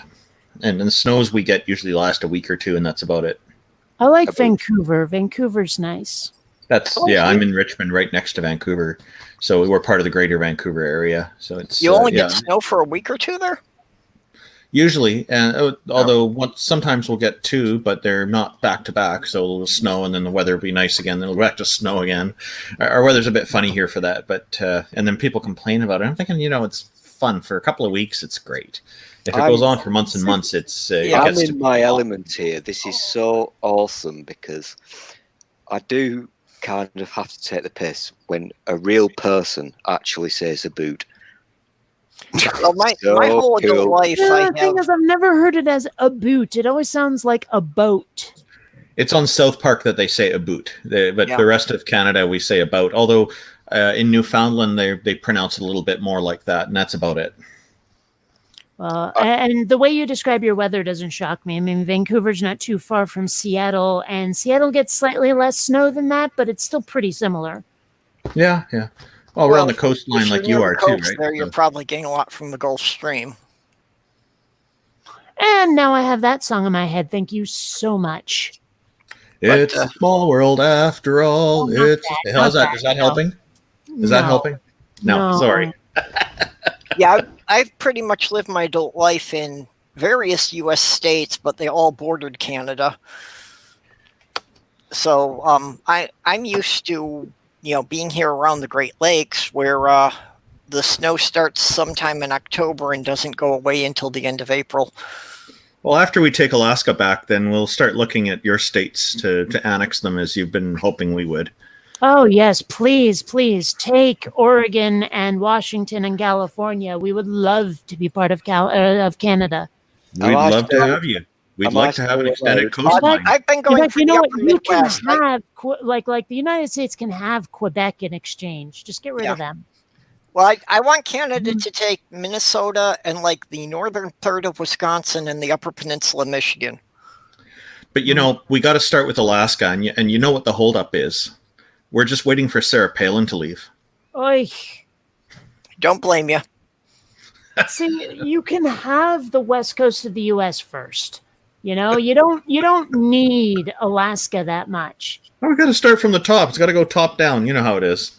No, actually, I don't. But okay. Maybe you're looking at one of those upside down Australian maps. Oh, don't be silly. Australia doesn't exist. It's fictional, like Atlantis or Minnesota. Oh, you've been talking to the flat earthers, haven't you? No, I'm just being a brat. Yeah, well, she's ripping on Minnesota now, so that can get her booted.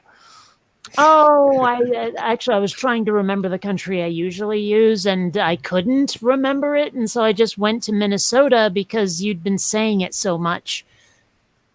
Well, yeah, that's because for 5 years, my only goal in life was to get back to Minnesota. Actually, I meant tonight, but okay.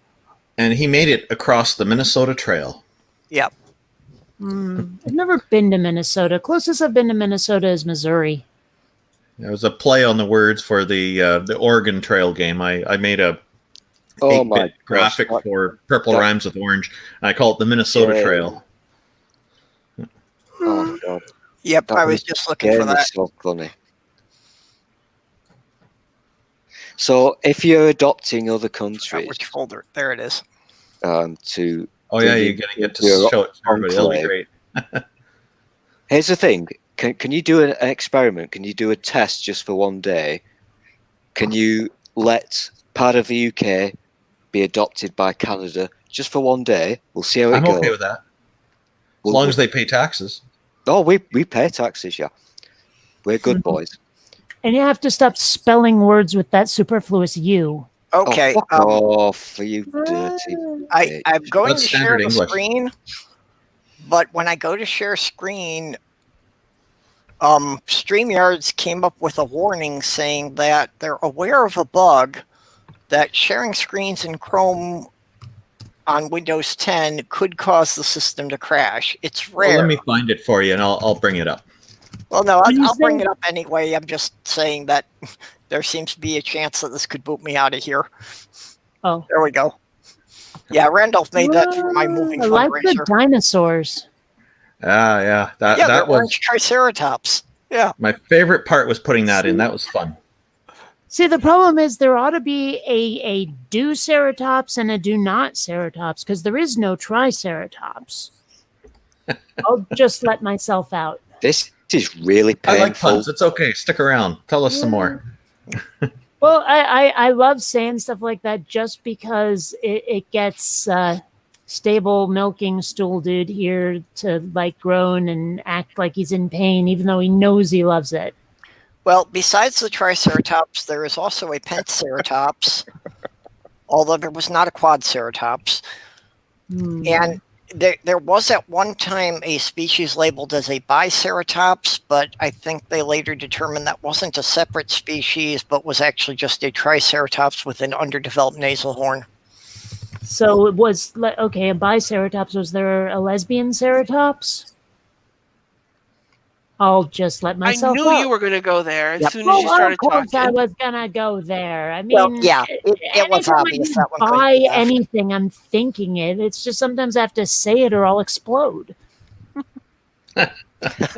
Okay, apparently if you take Oregon, you get doorknob head. Oh, I just I want. I can take when, responsibility for that. We can make this work. When California separates from the United States, I want my birth certificate to mean I have citizenship there. Okay, Randolph, you're sharing something? Yeah, I got it. Ah, oh yes, classic. Oh. I do love the idea of like California being its own place. The only thing is that I know the United States government will get very, very grouchy about it. Even if they would have let us go otherwise, there's the military base and probably a bunch of nukes, and they're going to get really angry about that if we try to separate. So That's The why you US join cannot Canada and afford everything to will be give okay. up the San Diego Navy base. sorry, what was that? That's why if you join Canada, everything should be okay. Hmm. Yeah. Yeah, I have a difficult time picturing anyone going to war with Canada.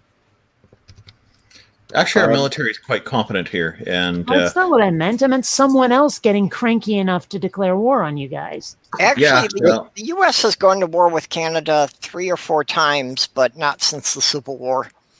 Yeah. Uh, Well, Canada kind of kicked America's ass.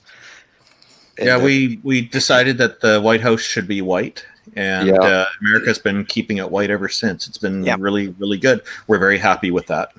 Also, it's- if, you know, everybody if- knows Benedict Arnold is a traitor, but nobody If you knows what remember- happened before that. And the thing was, in the winter of 1775, Benedict Arnold was sent to siege Quebec to make it the 14th U.S. colony. um, And the people in Quebec basically just closed up the gates and let him freeze all winter until he decided to go home.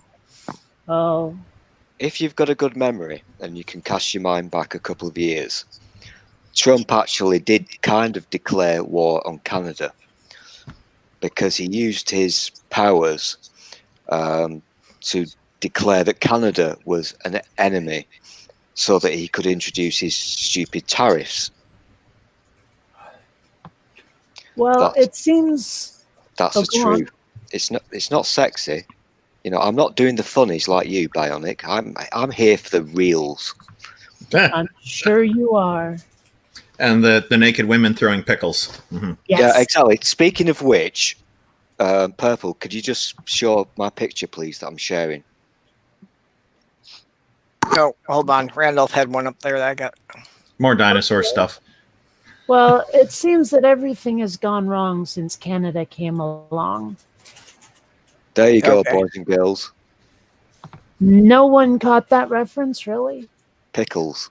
Sorry, I didn't quite hear what you said. I was Yeah, I distracted. didn't quite I said hear it. your I said it seems everything has gone wrong since Canada came along. Ah. Blame Canada. I don't get the reference, sorry. Blame Canada. No? Oh, okay, yeah, Yeah. the South Park. Okay. I know Oh, the that was South fun. Park song. I didn't get the Mhm. reference from that They're particular not line. even a real country anyway. I You know, remember when we're- I was a kid, we literally said that a lot, that Canada wasn't a real country. And now I'm a little ashamed of it because I like every bit of Canada that isn't Quebec. Oh, don't worry about it. We're just glad when people notice us. Oh. And it's amazing to me how much American television and movies, for that matter, filmed in Vancouver. Oh, absolutely. I'm a huge fan of Canadian movies, especially made for TV movies. Well, I, the- I And went through a there's- phase a couple of years ago where I was, because of the TV channel that I was kind of addicted to, there was lots of Canadian stuff on. And I'm a huge fan of Canadian Christmas movies because they're so shit, they're adorable. They're so cool. well, and One of Canada my- gave us Nickelodeon before some Americans bought it out and ruined it. One of my- And one of my you gotta favorite love you can't videos. do that on television. One of my favorite little things that I remember from my childhood was this little animated short called "The Cat Came Back." Oh, I know the one you're Yep. talking about with the song. Yeah, they The Cat animated it, Came and that was Back from Canada. the very next day. Yep, Yeah. I've seen that. It's a good song. I actually dove for a while after I found out that was Canadian. I looked up I looked it up, and I started watching all of these silly little things that these videos, animated things that had been made in Canada, and I was like, I remember that. That looks familiar. I was like, wow, I did not know how much of this stuff was from Canada. Yeah, there is a lot of good animation that if you watch at the end, it's got the CBC logo. There is this one building in Vancouver that has sort of it's a proper rectangular building, but on the top of it has this weird saucer-shaped thingy. And the number of American TV shows that have tried to claim that's the Space Needle, and I see that and I'm like, are you fucking kidding me? That looks barely even slightly a tiny bit like maybe the Space Needle. It's called Harbor Center. It is, and it has a rotating restaurant at the top. It rotates very slowly. Okay. Yeah, but you can be That's sitting up just on so 2 floors silly. up there that are a restaurant. Okay, that's where that Totally is. not the Space Needle. I know what you're talking about because I've seen it showed several times saying it was the Space Needle, and even I knew that was not Seattle, but I didn't know where that was. Oh, I get you now. I understand what he's. Yeah, okay, I get that. I think we can all basically agree that Canada is basically the sexiest thing ever. No, And I we don't all agree with that. We all want to live there. I don't agree with that either. Like I said, it needs to be warmer. If Canada was warmer, I'd have emigrated a long time ago. Hey, Yeah, but you're a wuss. if it You had know. been an option, I would have moved to Canada because for the most part, they're mellow and they don't tell their neighbors what to do. No, they I apologize. keep hearing this stereotype that Canadians are like super polite and everything, and based on a lot of the Canadians I've known, I don't think that's entirely true. Oh, there's plenty here who are jerks as well. It's yeah. Oh, really? I Yep. thought all the jerky behavior got funneled into the geese from some mystic ceremony. That'd be great. Make a lot of people happy if that was the case. Okay, here's a picture of Harbor Center for you. Yep, that's the one. Yeah, Yeah, what the that, heck? that looks And you nothing see, like there's a the sign right Space there. It Needle. says Harbor Center. Yeah. Wait, that doesn't say Harbor Center. That says Harbor Center. There we go. There we That's go. we're using proper international English. Good man. That's Good not man. proper. That Proper you is British that you is language. completely superfluous. It has nothing to the sound of the word. Yeah, we were discussing that Center. yesterday, that the problem is that the French stuffed extra letters into places they didn't need to be, and people think it's English.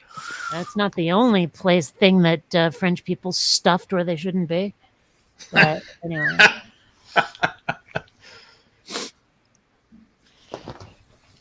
You're just reminding me of the 70s and 80s when people were complaining about the French.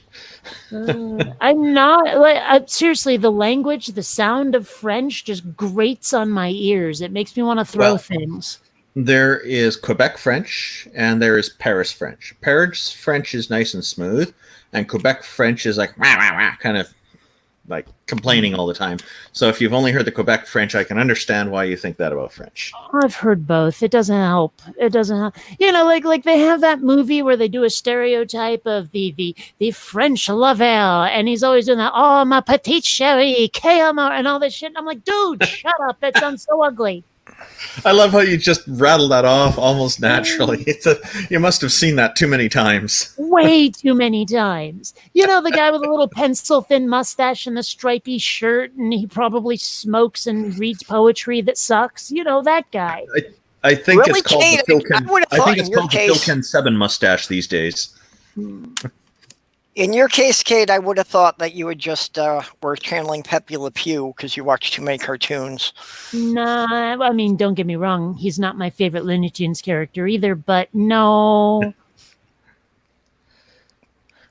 I've got to be really careful here because, as I've said before, today's a really shit day here in the UK.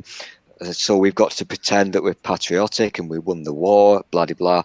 So officially, today I'm legally not allowed to like French people because that's a British thing that British people do. So You mean the Yes, cheese-eating surrender monkeys? yeah, them's the ones. Yeah. An interesting thing that back when World War II started, before the U.S. got into it, the U.S. actually passed a provision that Americans could serve in the Canadian Armed Forces without giving up their American citizenship. And most of that was so that the Merchant Marine could be running the convoys under the Canadian flag using American ships and crew. Oh. Oh God.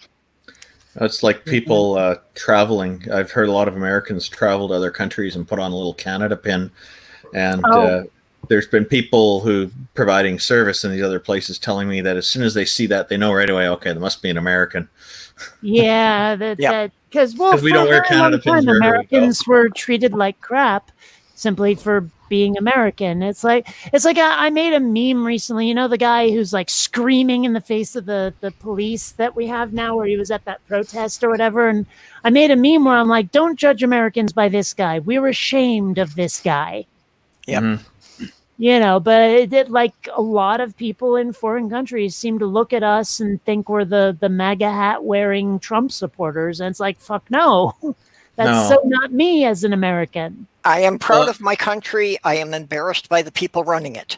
I think my understanding is most people seem to know that it's more than half of the Americans voted against all that. And so, we all know this. So it's I don't think we're looking at it that way. But like before all this stuff happened, I can remember 15 years ago, some Americans came to visit from a company I was doing some business with, and when they came, walk up to the hotel service desk, there's no niceness. It's just like barking out orders, almost not really angrily or anything, but it's like they're giving directions, telling everybody what to do.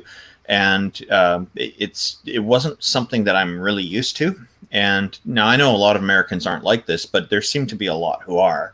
And they're kind of like, seems to be this attitude that I'm paying for this, so you have to do what I say. And it's just not well, a that's really the problem. Is the loud, obnoxious ones are the ones everyone see, and the ones who are being polite and just waiting their turn aren't getting noticed. I think that the scary thing is when we're dealing business, dealing with service people, we're always like, "Hi, how are you?" And hey, I'm just wondering, how's this going? Do you have our account there? And we kind of use this kind of approach is very common, rather than, okay, give me my room key. Da da da da da. It's like. Telling people how to do their job. So I think this is kind of why a lot of these people are they don't like getting mistreated. So they wear the Canada pin hoping that things will be different. Maybe it worked initially for a while, but... The scary thing is, we know it's a stereotype, but the scary thing is that you've now got, and we've got the same problem in the UK, it's the numbers. It's the amount of people who are now dicks in your country. They were probably hiding away before, but now they've got a voice. Yeah. And I can tell you now, with absolute honesty, we know that you guys in America are not all dicks. We know this. It's just you've got a dick in charge. Yeah. Well, I have to say that. Following. I have to say that before Trump was elected, I thought our country was better. But since Trump kind of gave them all permission to be out and open about it, I realized we had not made as much progress as I thought we had. Although in a way it's a good thing, because like when they were hiding, we didn't know where they were. Now we know exactly who they are. So when Trump's out of office, we know who to point at and say, you're the bad guys. That's exactly the same as the UK. Yeah. Since the B word, you guys know what I mean by that. But since that happened, all the slugs have crawled out from underneath their stones. Yep. So Purple just got it right there. We thought we'd made progress, but actually, no. They were just hiding. I don't know, the B word, there's nothing wrong with Britain. I know.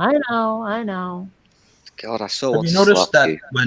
Have you noticed when Donald Trump pronounces China, the CH sounds more like a J?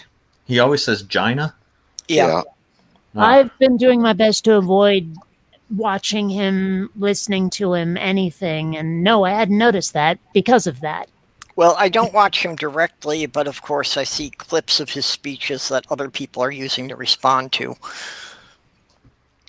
It's one of his gimmicks. I actually find it very difficult just even to look at him. There's something extraordinarily ugly just about his face. Yeah.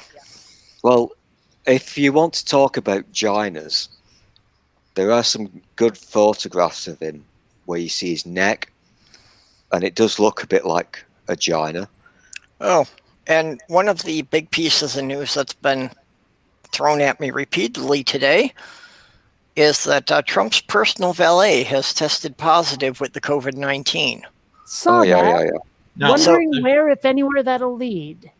it was really weird. A few weeks ago on the radio, they're talking about how he was saying that he only shakes the hands of certain dignitaries that he meets with in other countries because they can smell COVID-19 coming a mile away. Well, yeah. And then some reporter asked him, "What does it smell like?" And he said, "The smell is indescribable." Indescribable. Right. I'm thinking, if you can smell it, you got it. Yeah. Well, and here it is that, somebody who's been basically literally right next to him every single day has it. Mhm. But if you didn't shake his hand, he'll be okay.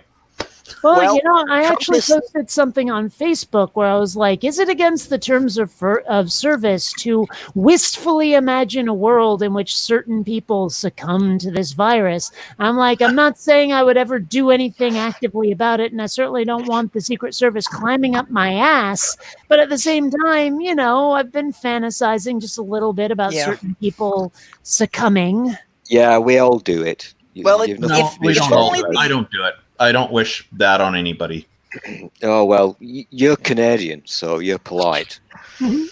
If you lived in the UK or the US, Well, the believe problem me, is that the you'd virus be is indiscriminate. fantasizing. It won't just stick to the stupid people. It will spread to everyone they talk to. Although the stupid people do seem determined to commit suicide by virus. Well, yes, because they are congregating in large groups with it. My point. Yeah, so now we have these clusters of where there are these churches that insist on carrying on the regular Sunday services that now have 30 or 40 of their members testing positive. Well, You've I love got the preachers who are like, "Oh, God will protect me. I'm washed in the blood of Jesus," and then 2 weeks later they're dead of COVID-19. It's like, well, Well, Yeah. the preachers are getting it first because they're counting all the money that people are dropping in the baskets. You've And got I to, mean, it's you've like got to remember that probably handling don't- paper money is one of the worst things you can do right now. I don't know if you guys saw this or are aware of it, but our glorious leader in the UK is kind of on the same level as Trump in the dickhead Yeah. state. And I'm going back now, I don't know, 7, 8 weeks or something. And if you remember, he actually caught it. Johnson, he got the COVID. Yeah. But I don't believe he got it as bad as he claims he did. Well, yeah, that's another debate. Yeah, see, I think Johnson is a better actor. I think he's not quite as stupid as he makes himself out to be. Oh, Yeah. Because he seems very good at playing the reporters. yeah, I'll tell you a secret in a minute. But before he caught the thing, he's on live TV bragging about the fact that he went to a hospital to shake hands with people who had COVID. That's kind of not. That's really Wait. fucked up. To share what? to shake Shake hands. hands. Oh, To shake shake hands. hands. Okay. Kind Shake of like, hands with people who are infected. Okay. yeah. You, And then you he, remember, of course, came down with it. I noticed he was praising the medical system afterwards, and he used to be against public health care and stuff, didn't he? oh, he still is. Oh, believe me, you do not trust these bastards. You That's why. really don't. That's why I don't really believe that he had it as bad as I heard that he claimed he did, because nobody who nearly died from it would be treating it the way he's treating it. Oh, I live in this country and I watch this stuff, so Mhm. I know damn well that it was bollocks. It was total bullshit. Mhm. Purple just said something there about how Johnson is an actor, kind of. Yeah. And he absolutely is. Because it's well known that he plays a character. So before he makes an appearance on TV or whatever, he messes his hair up. What Like I'm- Yeah, John Oliver I had does. read that somebody was saying just before the camera started he would intentionally run his fingers through his hair. Yeah, because that's the role that he plays. I heard John Oliver does that too. But the difference with John Oliver is he's actually intelligent. Yeah, Yeah. I've never actually heard this Boris Johnson fellow speak, and because of the name Boris, I'm picturing a Russian dude. But I assume he has a UK accent, but still, like every time I hear his name, I'm picturing some Russian in charge of England. Well, you're not far Sounds- wrong there. You're The way not he far talks, wrong. the way he talks is just a little bit like the way Christopher Hitchens talked as well. The kind of similar kind of deep, big, wide voice and all Yeah. this kind of stuff, and the way he phrases things a little bit, because I think they kind of have similar kind of backgrounds in their schooling, maybe, or something. Well, I I'm have been still wondering kind of why some irritated. conspiracy nuts haven't just, latched on to the name Boris to show that the Russians hell? influenced the election. Wait, please tell me that his wife's name is Natasha. Which wife? Does it matter? Well, yeah, it kind of does. He's got 9 kids. Okay, but you know Boris and Natasha, right? That reference is not lost on you, right? Yeah, I'm just not. I refuse point blank to ever laugh at any of your jokes. Well, okay, fine. Natasha being a But- Russian name. Well, Boris and Natasha were characters from Rocky and Bullwinkle. Yep. Oh yeah, that's right. That was a great show. Yep, and that's from Minnesota. We are the land of moose and squirrel. The But guy. I'm still kind of irritated with Yeah, Christopher Hitchens because he had the horrible taste to go and die on my birthday. Fucker. But other than that, I think he's awesome. Yep. Yeah, but Bullwinkle's hometown of Frostbite Falls, Minnesota, was actually Fergus Falls, Minnesota. That was where the creator had lived when he was a teenager. Hmm. And the movie My Blue Heaven is a sequel to Goodfellas. Most people don't realize that. So anyway, this is boring. So Boris's new child, he named. You're a it- real charmer, you know. Yeah, well, he's yeah, the nicest you know guy what? in the world. You know I have what? never met anyone as personable and charming as you ever in my I'm- entire existence. I'm just a gorgeous bastard. I really am. Yeah, that's why you never appear on camera. Yeah, well, I did once, but anyway, it's Look, kind of the only claim he ever made is that he is stable. yeah, and that was a And lie. apparently a milking stool. Someday I want to hear the origin of that name. Oh, I've done it. Well, I haven't. Well, go heard ahead. it. Do it now. Do it for everybody here now. I'll do it in a second. Can I just please tell my story? No, we're not going to let you Yeah. finish. Yeah, you can finish once you've given us the information we seek. Can I please do my thing first? I kind don't of want need hear to. you doing your thing. Oh, fine. Finish your story and then tell us about your name. Okay, so Boris Johnson, he's had a kid, as you know, with his girlfriend, not with his wife, with his girlfriend, and he's given it a middle name. I think it's Willie, and because I'm British, and I'm 12. That is just so funny because you Willie never, Johnson, yes. yeah, you don't do that. Well, That's just didn't so- Elon Musk or whatever just have a kid and gave it this name with like 3011 Greek symbols in it and a mathematics equation? He did that, yeah. That's really messed up. Not as messed up as Michael Jackson naming his kid Blanket or something. Oh, yeah, that was- I never understood that. I think that was a nickname. He had a chimp named Bubbles. What do you want? No, I'm pretty sure that Blanket was actually the kid's real name on its birth certificate. That's true. My understanding too. It was the kid's real name. Who the fuck does that to a child? I I mean, don't know. Oh, he was so out of touch with reality. It's just Yeah. in a way So a little the bit or- not surprising too. The origin of your name. oh, damn it! I was being cunning, and I was trying to steer the conversation by Oh, talking. yeah, about that Michael was going to Jackson. happen. Sure. That doesn't You- work with you- Kate. you- She's a skeptic. That doesn't work I'm with Kate. also She's a skeptic. I'm also relentless. Yeah, you kind of. I've heard the rumors. Yeah. Relentless isn't the word I would use. I would have gone with tenacious. So I'll take Michael it. Jackson had 3 kids: Paris Jackson, Prince Michael Jackson, and Michael Joseph Jackson Jr. I see. Oh, okay. Anyway, so the origin of your name. I stand corrected. let's talk about Michael Jackson. No, Okay. let's Oh, not. now I we want want to your hear the name. origin of your name. Origin. You explain your name while I go and refill my cup. Otherwise, when I With get back, I'm what? booting you from the stream. Ah, good. All right, tell us the origin of your name. You know, Do it I've not, now.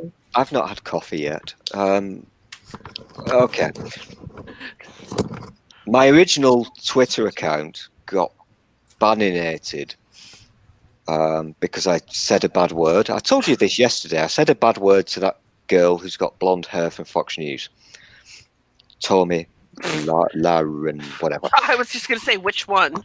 Yeah, exactly. Big choice, though. And this was originally kind of a backup account. And I got bored one day because Ivanka Trump, or Ivanka, as you guys would pronounce it, was just annoying me. I think she's a twat. And so I called myself Celery Vase, or Vase, if you like, because people at the time were calling themselves random objects in order to prove that a random household object is actually more intelligent than Ivanka Trump. So if Why you put the effort into that? I know, I was bored.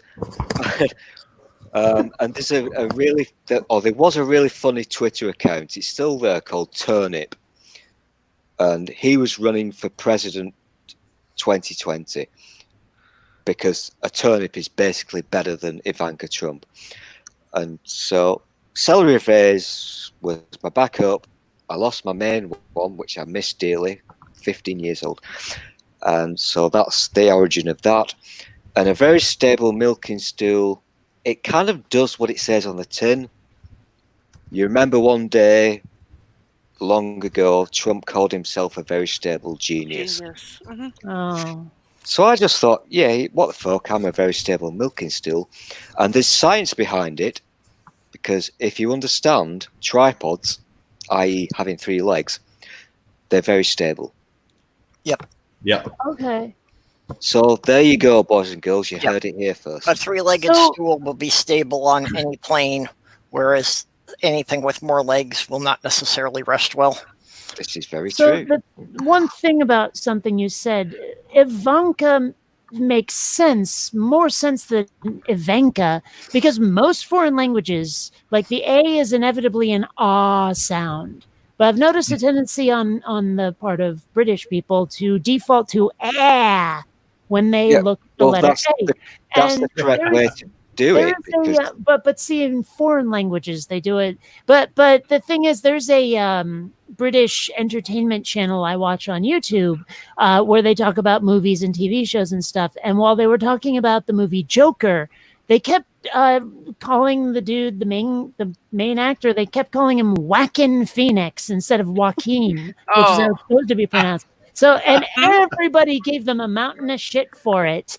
Cause and after a while they started pronouncing his name properly, but yeah, they kept saying Joaquin Phoenix. It was hilarious. yeah, I think this is deja vu. We had a fight about this yesterday, Kate, but you know what? I'm going to let it go. You guys are correct. I'm wrong. There we go. However, That's the proper attitude. yeah, but don't tell people I've said this. But it's like HERBS. Say that word. That word Herbs. drives me crazy. Herbs. Herbs. Yep. Randolph did it correctly. No, he didn't. He did, yeah. No, he really didn't. No, we're using standard English here in Canada. Yes, but we're using English 2.0, the improved version. I had always wondered about that one. Why did we borrow that one from the Cockneys and drop the H? And the word that he used, I think it was you. I don't know. I'm so popular. I talk to so many people these days. I'm so sexy and famous. Yes. But the one Your that nubhead is wondering who would use a random object for their screen name. Well, I think 2.0 has bugs, Kate. It doesn't. It really doesn't. We've streamlined it. We've made it more efficient. the word that he used yesterday or this morning, whenever it was, that begins with the Capitalist, letter removing extra O. letters and sounds. Personally, I hold the French responsible for anyone living in the Midwest who can't spell. So a word I used yesterday that starts with O, orgasm? No, that Sounds like a good word to me. That's not something that you sprinkle on pizza. Oh, oregano. That's Well, that's the one. something you throw pickles at. But How see, does- that's the thing, though, is I'm pronouncing it the way the frickin' Italians would. How does Randolph pronounce that word? Which word? The old Oregano. word. Oregano. The stuff you put on pizza. Oregano. Oregano. Just like you Yeah. do, Kate. There we go. I'm going to just have to totally block Randolph now. That's just not No, but right. it's true. That's how the Italians pronounce it. You know, hey, some oregano. That's It's it. It's standard not English. oregano. All right. You know what? I'm in a good mood, so I'm going to give you this one. You win again, Kate. I'm now going to learn how to say that word in your way. Look, They're jolly hey, good. I am not about. I don't care about who wins or loses. The point of discussion is supposed to be to increase understanding. Jolly Well, good. yes, we need to increase the understanding that I'm right. Oregano. You Did I do it correctly? Oregano. did. You did. Yep. Sounds good to me. Well, I didn't gonna- know there's people pronouncing it a different way, actually. Yeah. Well, This you know, is- if you really want to get into that, I'll go up and get Sloth Girl because she's half Italian. well, my Yeah, do dad's that. side of the family's Sicilian. Believe me, I grew up with his stuff. Yeah, I am actually Well, now and doing- especially where it comes to cooking, you will not, you're not going to win an argument with her where it comes to cooking Italian. I've never cooked in Italian. I'm doing the meme now. I'm literally doing the animated GIF or GIF, whatever. GIF. Fuck off. Fuck off. I am now. I'm doing the I'm not worthy because you guys are correct. I'm wrong, and I bow before you. There we go. You're never going to hear that from a British person very often. Oh, hey, Hamable. Yeah, I haven't seen you around a lot. Like South Park with that Malcolm guy saying, "Hello, I am a British person." You know this, don't you? Yeah. That I don't know, was for just some reason brilliant. My wife and I are laughing so hard for hours after that. It's just so perfect. For some reason, that brought to mind, I can speak English. I learn it from a book. Yes, but then your hovercraft is full of eels. The episode wrong about pet, I show, think. but yeah. I will not buy this tobacconist. It is scratched. Yes, but see, I was making reference to Faulty Towers, not Monty Python. I know. Okay. I watched all the Faulty Towers too. I Yeah, love that show. I've still got a bit of a problem with the way you guys pronounce that P word. I can't. Yeah, that's a real. Oh, that's a Which problem. one? Pickles? No, the one that Kate just used. What? The Monty. Python. Monty Python. Yeah. Monty Python? Oh, he pronounces it Python. Oh, Python. Oh. Yeah. But When It's you an O, guys. not an E. Oh, don't even go there. When you guys say it, it sounds kind of more posh and important than it really is. Python. Really? That would not have been what I would have thought. Yes, Faulty Posh. Pythons. Really? Python. Posh. It's hard to picture. Yeah, I don't picture it either. Well, I this think is why- somebody has. I think this is somebody why- has chosen unwisely. Mm. This is why you guys will never be British. You just don't understand language at all. We understand language far better than you do. What? We'll never be British? That's disappointing. Oh, you're still putting the Queen on your money. You can't talk. Yeah. I live Oh, in you British still Columbia. have the I think I've got Queen, enough for crying clout out here. loud. I mean, and the fact that in this day and age we still have monarchies just boggles me sometimes. Yeah, it's a bit Well, shit. It's kind of more like a tradition now. We don't, and she signs Royal Assembly. She just basically signs everything off. It's Yeah. we're mostly decoupled from all of that now. Well, but I mean, like, people are still knighted, except they're usually like actors and shit who are getting knighted. And I'm like, do you really expect this person to like stand up in defense of the realm if it comes down to it? I'm sure Picard will do that. Oh, he definitely would. He'll be right there with his bat'leth. Yeah. Somehow I can't see Elton John charging him with a sword. It's hard to picture. I can almost see Judi Dench doing it, though. Yeah, Oh, I sorry. can almost see Judi Dench putting on like Valkyrie armor and going out doing battle and shit. I haven't got a problem with Sir Patrick being knighted because he's a dude. He's quite awesome. Yeah, I approve of this. Yeah, But- well, he was a Shakespearean actor, so yeah, he's got the persona for that. Oh fuck yeah! I mean, if you're into this kind of stuff, back in the 70s, he did really good. He appeared in some really good things on the TV, some proper acting kind of stuff. So it's okay if he's a sir. I can deal with this, but we do how it works now. Obviously, it's not the Queen who decides, because the Queen is a nobody. She doesn't have any power, despite what Americans think. So it's the government that decides. And what they tend to do is they award these things to people who they like, who basically given them money. So as if they have nothing better to do. Yeah. So does someone still have to like kneel in front of the queen and get thwacked on each shoulder by a sword when they're knighted? Yeah, that's the thing. You've got to do that. All right. Well, and in that respect, the U.S. does that too, that we still give, pseudo-military medals to people for various things. The Congressional Medal of Honor. Didn't Yeah, that Rush sort of thing. Limbaugh just get that shit? Yep. That's just so insane. Yeah, exactly. You do have to kneel down. There he is, kneeling and getting knighted with a bat'leth.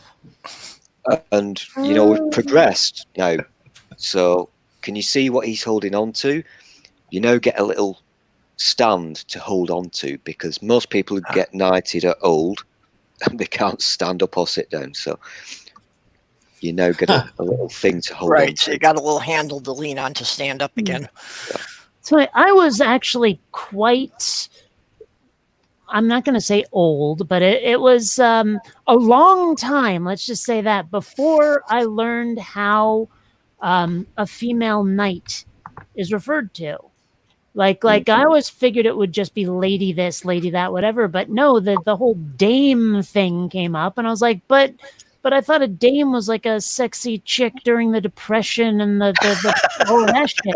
It was like, because you're always picturing some lounge singer who's in a relationship with Al Capone when you talk about a dame.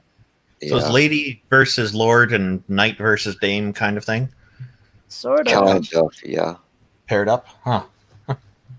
It's always weird when there's a term that's used multiple ways and you encounter one of them first and it's all you ever hear for decades, and then you encounter the other version of it and it's like, what? Yeah. Okay, So I'm just I had going heard through this now, references to actually, right dame, this but I minute. wasn't really clear on what it was. Yeah, it's a knight I thing. knew it was a noble woman of some kind, but Now you understand why I struggle with the word oregano. No, I don't. Hammurabi of Carthage says, "Damn it, dames are female knights." Yeah. There it is. Yep. Hammurabi of Carthage. What a cool name. yeah, I've been main task about the origin of that one too. Yeah, there's probably an interesting story behind her, or at least it looks like the kind of name that there should be. Yeah, she hasn't been around for a while. Used to be in here quite regularly. Oh, I like the name.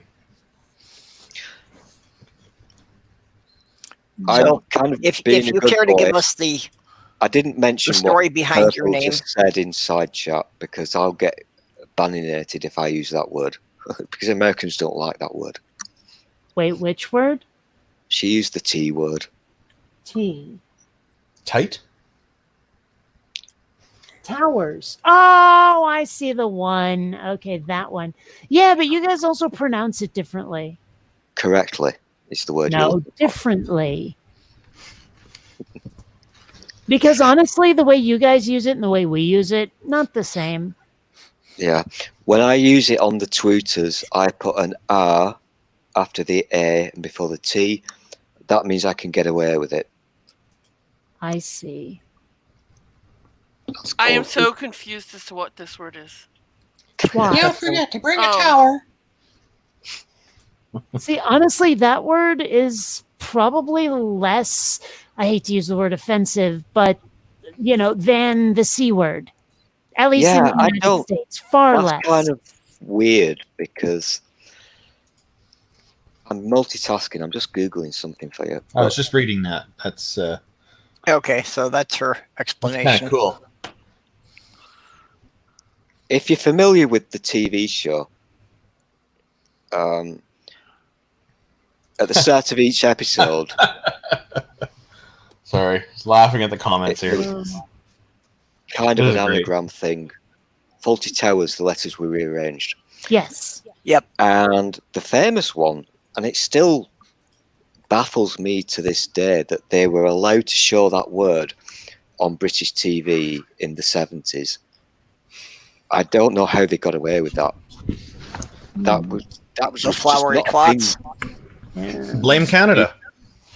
Well, there were a lot of things that Animaniacs got away with that I'm surprised no one said. Like the whole fingerprints line. That's Yeah. my go-to one for when talking to people about that. Yeah, it's just like, how did you guys get away with that? Yeah. Well, censors have always been bizarre, especially about cartoons. Because, like, for Rocky and Bullwinkle, all the shit they threw in there, and honestly, half of the jokes in that show, nobody under college age would ever get. Okay. That's the thing. That's the thing with a lot of these cartoons nowadays, and even back then, people thought, oh, they're just for kids, but the creators would throw in adult jokes that only the adults would get. Yeah. So you But And us kids would just laugh along with it. But where the censors drew the line in Rocky and Bullwinkle is in one episode, there was a native trying to cook them. And they wouldn't allow that because they said it was cannibalism, even though it was a moose and a squirrel. Oh, they showed that here in Canada. Hilarious. It's like I used to have a friend that I gamed with who had a 10 or 11-year-old daughter, and one day we made a joke and she heard the joke and she laughed, and me and my other friend were like, you need to have the talk with her. And he goes, why? It's like, she just laughed at our joke. She understood what we were saying. There was a lot of that went on in the 70s on British TV. Kids programs. There was humour there that only dirty adults would ever understand. Filthy perverts. The kids didn't get the jokes or the references. They would use certain words and what have you. That's Well, one and- of those things that always annoys me when people complain about TV shows and things. It'd be like, oh my god, that joke, it's not appropriate for children. It's like, yeah, and 9 times out of 10, the kids aren't even going to get the joke. The joke is there for the adults. Yeah, exactly. Well, I have to say that, like, speaking as an animator, the idea that animation is automatically for kids has always kind of bothered me. You Yeah. know what I mean? What? It's a moving drawing and it has to be for kids. I mean, I know there's exceptions out there, but it still bothered me that, like, I'd love to see some animated stuff geared towards an older audience where they don't figure your ages in the single digits when you're watching it. Back in the day, we were really good at making is. Saturday morning TV for kids, and it would be live television. And the biggest share of the audience was actually old male adults because it was so naughty. They would do and Well, say Bionic- things that the kids wouldn't understand. All is back, yay! Well, Bionic Dance, an example of an animation just for kids would be Harvey Birdman, Attorney at Law. That's not for kids.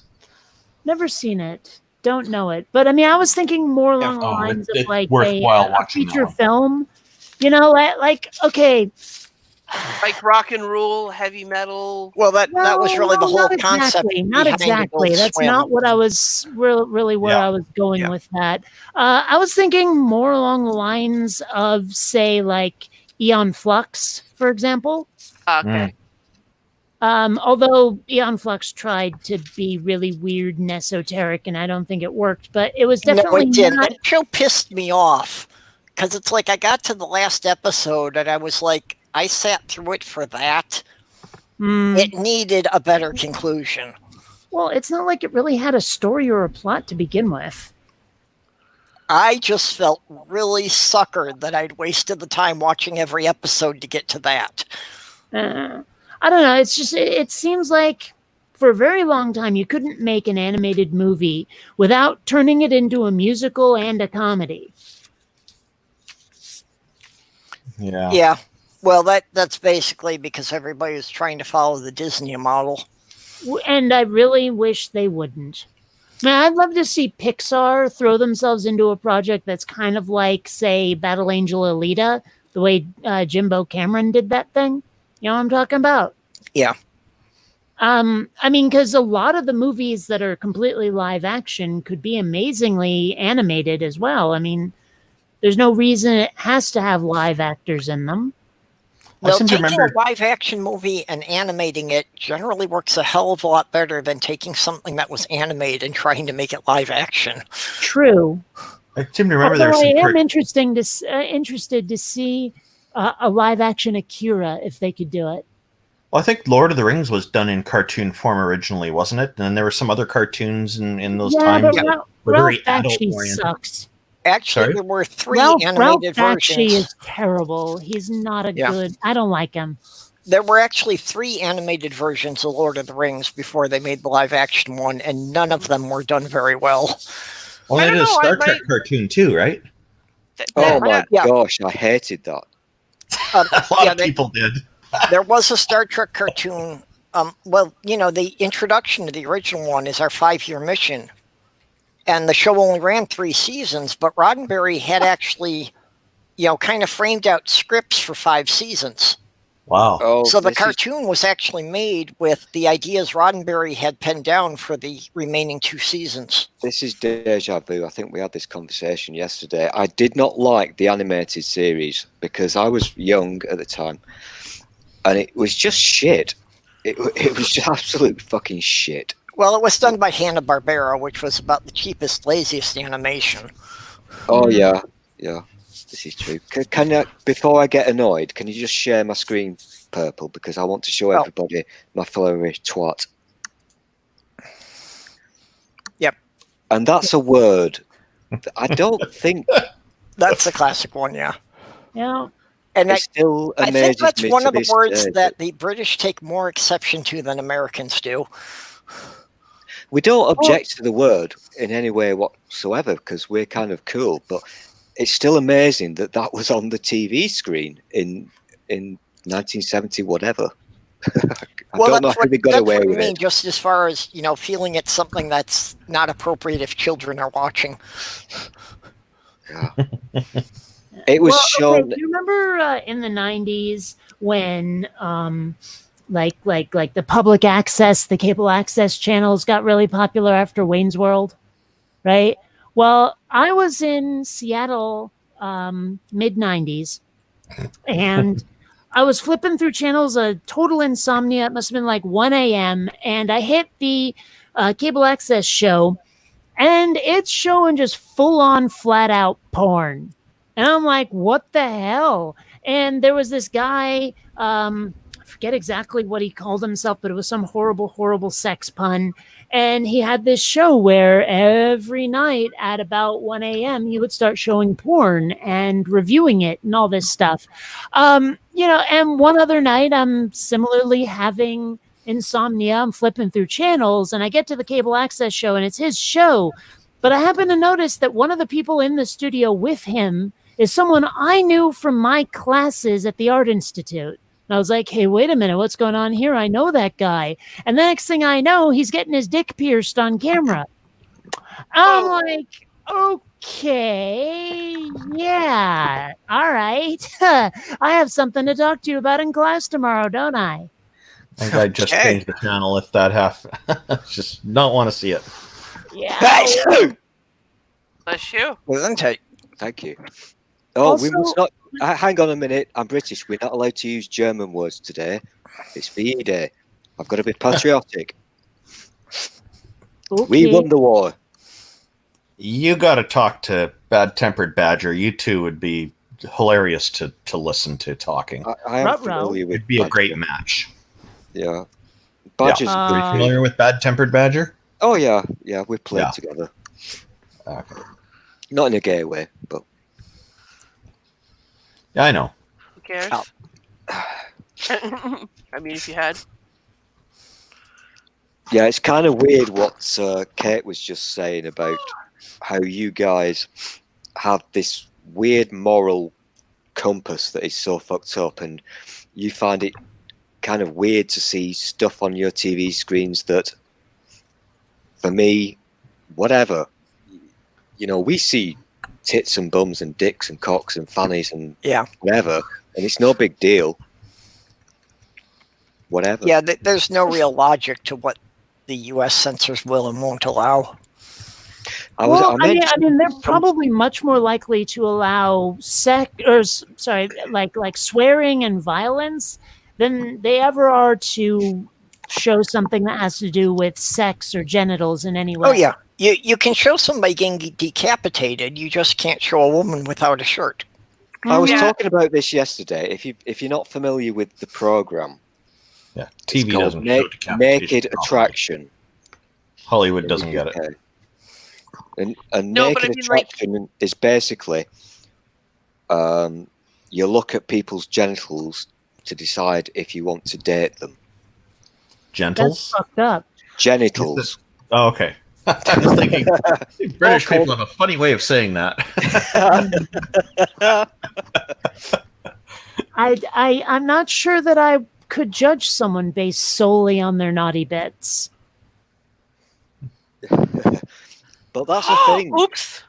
And you know, whatever. We don't give a shit. Well, but Yeah, that would you know, probably not be allowed in America land, would it? look, No. there are occasions where if I'm, just in it strictly for the physical pleasure, yeah, it's basically just about how somebody looks then. As long as that both people involved understand that's all it is to start with. I don't know. I just still, if all you showed me was someone's genitals, and I said, "Oh, yeah, I like that," and then I see their face, and I don't know. I mean, I couldn't. This is the thing. If you've never seen it, and you can look it up on YouTube, basically you've got a single person, and they have in front of them 6 cubicles, and they raise the screen bit by bit. So you start off looking at the gentles, as Randolph calls them. No, I thought you called it that. Yeah. So they look at the gentles, and they actually have a discussion. They go from cubicle to cubicle and say who's got the nicest gentles, and then they raise the screen further, and eventually you see the face, and they then choose which one they want to do things with, and they go on the first date, and they're then fully clothed. So it's kind of reverse sex or something. I don't know. It's cool. But, Yeah, Hannibal makes a good point there, and I've seen that, with the Germans in movies and games, that they don't have any problem with any kind of sex, even things that would really make a lot of people lose their lunch. But yeah, they're very conservative about the violence. yeah. So in the 1980s, we had Commodore 64 computers and other 8-bit computers going around, but Commodore 64 was particularly popular for a lot of this stuff. There's here in Canada, we received games from overseas, from Germany and other places, and the ones from Germany had so much sexual stuff and so much violence, and there's a lot of sexual violence and stuff. So I can't help but wonder if maybe there was something happened early on that the censors found out about, and this is just a holdback from those times when this stuff was going around. I don't know. Well, I Hey, remember, Art, how are you doing? but I don't know if anyone remembers the PC game company Sierra. Yeah. They put out the King's Quest and Space Quest and Police Quest and all that, but they also Yeah. put out Leisure Suit Larry and the Land of Lounge Lizards. Oh, I And- love Boy, was that game... Kate, I've got to really Whoa. twat you now. Oh, You've got to say that L word properly. Leisure Suit Larry in the Land of Lounge Lizards. No, don't use the L word unless you're going to pronounce it correctly. What, Leisure? Lizard? Lizard? No, the first one. The first word. Leisure. Larry. Oh, he's going for leisure. I know he's going for leisure. of course, but see, the there's an I problem in is it's not spelled Lezhur. That's God, right. I hate that one. I really do. But you are correct there, because I just got a cheeky smile on my face because Leisure Suit Larry was really fucking fun. It was a well-made game. I That never was really actually good. played that one, but didn't that one actually spawn several sequels as well? Oh, it has like 9 Lots. sequels. Lots. Not as many as Final Fantasy, ironically. Thing is, I didn't, when I first saw the game, I mean, it was on like CGA and EGA and all of that on these computers, like barely any, like you couldn't really see detail. And so at the time, I didn't know what the hell a leisure suit was. And it certainly wasn't depicted well in the game. And so it wasn't until like ages later that I found out what the hell it meant. And yeah. There was a really excellent production by LucasArts called Loom. I don't know if I've got that. I've got that. So beautifully done, that one. Just amazing, that game. Although, you know what's actually better by LucasArts is The Dig. The Dig. The Dig. It's basically like this giant asteroid is headed towards Earth, and a bunch of astronauts go up and use mini nukes to nudge it off course so it doesn't hit the Earth. And inside, they discover a bunch of alien artifacts that transports the 3 astronauts to another planet entirely, another galaxy entirely. So the first part of that sounded like a Bruce Willis film. Carry on. I was thinking the same. Well, but the thing is, the main character was also voiced by Robert Patrick, who, as we all know, was the T-1000 in Terminator 2. Cool. But I mean, it was actually a really fun game. It was very atmospheric and interesting, I thought. I don't know. You're exploring these alien ruins, trying to figure out what the hell's going on. It's neat. Also, really good soundtrack if you like sort of like new agey space music. I'm just taking a look for this. Sounds interesting. Oh, and there's a PC long play for almost 3 hours. Great. Somebody put lots of time into it. Yeah, you know, that's one thing the internet has revealed is that most of us have way too much time on our hands. Yeah. You know, you get the guy who's like, okay, I built a life-size replica of Ed 209 from RoboCop using nothing but hubcaps on model cars. And it's like, really, dude? That's what you did with your time. All right. Wow. I don't know. Maybe I'm the only one who's encountered these things. Yeah, you're such a No, I know what you mean. Oh, to take a look at that. Sounds interesting. Sounds I like don't some good science specifically fiction know there, the too. one you were referring to, but, you know, I've Well, seen similar things. I actually totally improv that, but Okay. you know, you see things like that all the time. Is hey, look, I built the Predator using nothing but toothpicks that I took from various restaurants and all that shit. And it's like, really? That's okay. I've seen several statues that were like made entirely out of horseshoes or bolts. Horseshoes. That's weird.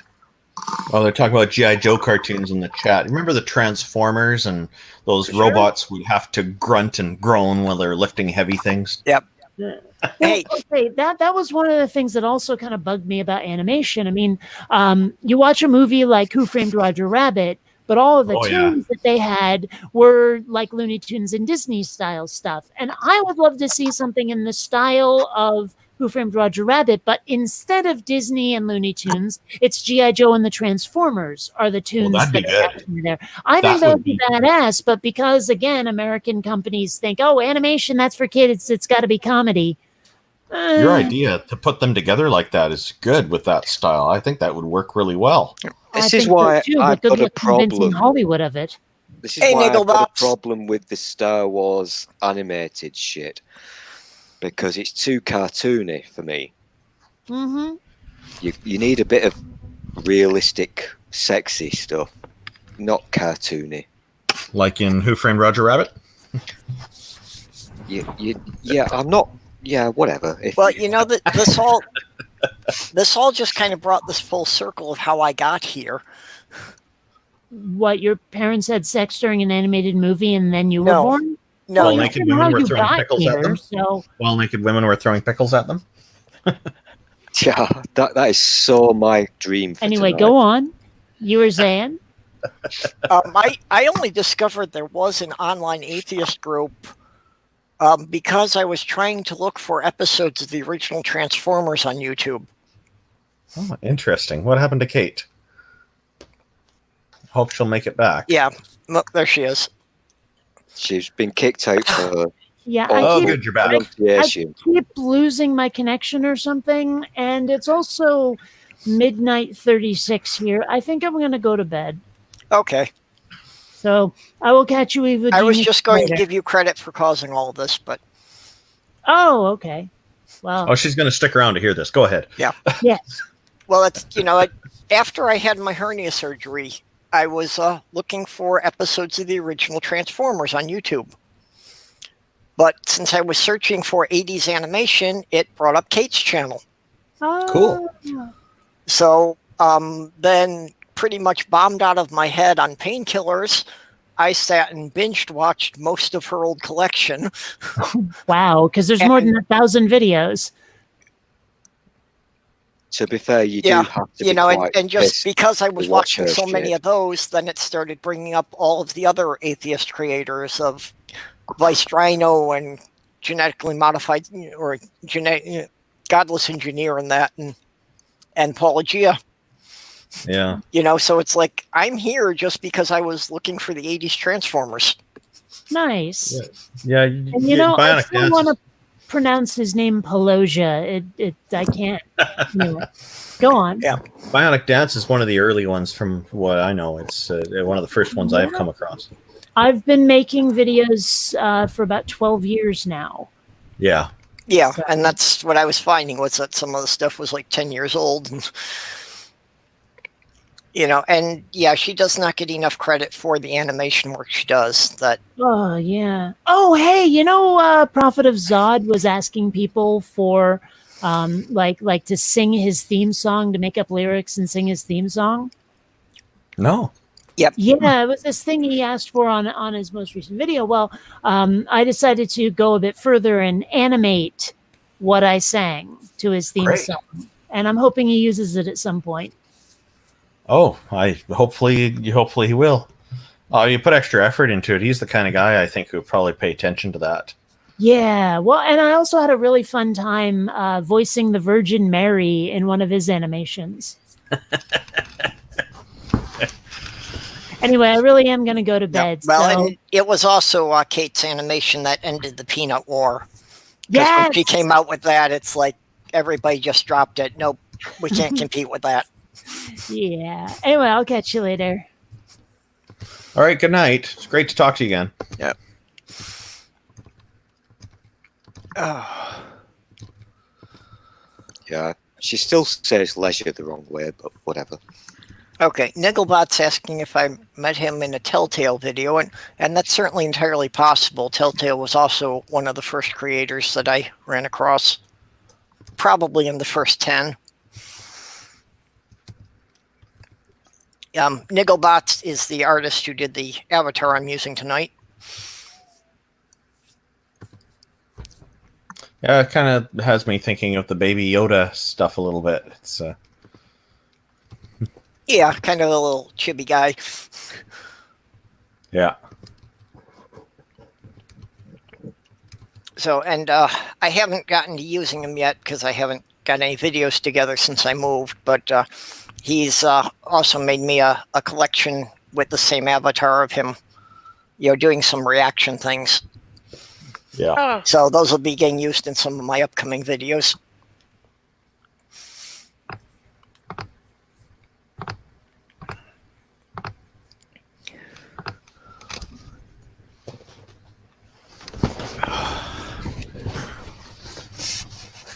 I put up a picture there. Oh, Okay, yeah. Yep. See, I only see like the top 4 boxes, and everything else gets hit under the toolbar. There's only a little I figured line it was there. out of view for you. So Yeah. there's the Virgin Mary, the Me Too movement. Actually, quite an appropriate match. Yeah, she was a bit of a slug. That's a British word. Never mind. Yeah, so is thick. It's used differently there than here. Oh, okay. Oh yeah, the people here normally don't use it to mean somebody who's stupid. It's This is fun. I like this because I've been using I've been using that word a lot in the past few days. Because people here in Canada, we generally know what it is, most of us, but and how it's used in the UK, but it's not typically how we use it here. So, Actually, here, when somebody uses thick, you have to check the context. Because I can immediately see it to mean, any of 3 different things at this point. Usually people think of it as the opposite of thin here in Canada. It's mostly how it's used here. Well, it can be the opposite of thin. It can be, like you say, thick as in somebody's stupid. But in particularly the black community, it would refer to a woman who's rather voluptuous. Oh, I didn't know this. Oh, I think they spell that without a K, though. No, they that's spell it without a K. That's THICC. Yeah, I've seen it with 2 C's and 1 C. I think that's Ebonics. But if somebody just says it, it sounds the same.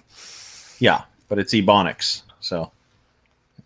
No, it's just a way to differentiate thick, THICK, which means a bad, fat, or stupid, from someone who is thick, THICC, which is voluptuous.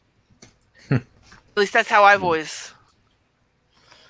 I have no idea what any of this is all about. Yeah, Nigglebot says that they're also at 2 C's. Yeah, we don't normally see that here in Canada, that one.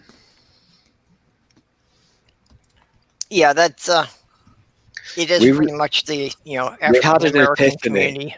It's a very American thing, I think. We had an epiphany back in on January 31st this year, because we've always the epiphany is on January 6th, but yeah, whatever.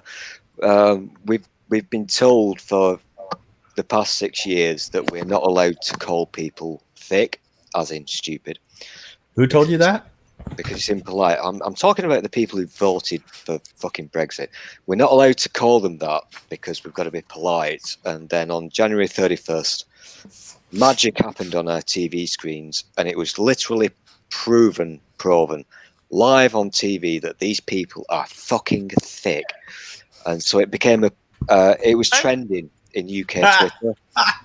Hashtag thick. So their attempt to impose on people's freedoms and oppress them backfired. Yeah. Beautiful. Well, that wasn't the one I was trying to. Letters, it could be an acronym. Yeah. That wasn't actually the one I was trying to highlight. I've never heard of that one. The screen jumped on me. I'm not going to use that word. Those are both good comments. Yeah, as far as thick being an acronym, it could be, but I wouldn't know what it stands for. I've never encountered this. Because I know another one they use along a similar line is FAT with PHAT. Oh, yeah. Which is an acronym for pretty hot and tasty. Yeah, that one's better known than thick here in Canada, I'd say, but still very rare. Yeah, very stable.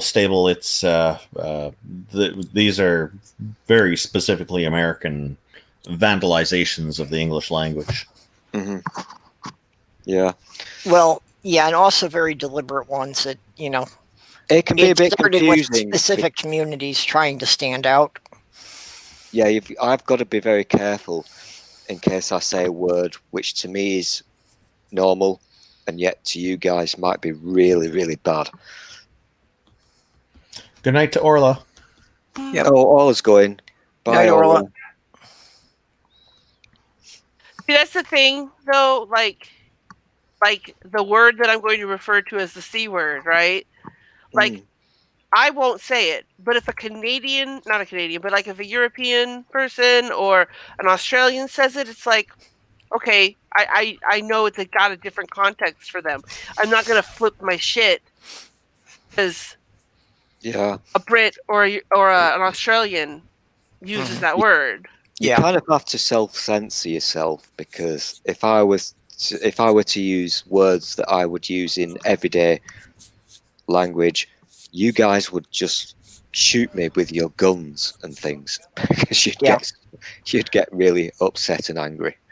Well, and like, we were talking about Badger and being polite, and Badger has that quintessential British thing that he can insult you in such an incredibly polite tone, you're not sure if you should be offended. Oh, Doorknob Head has an acronym idea there.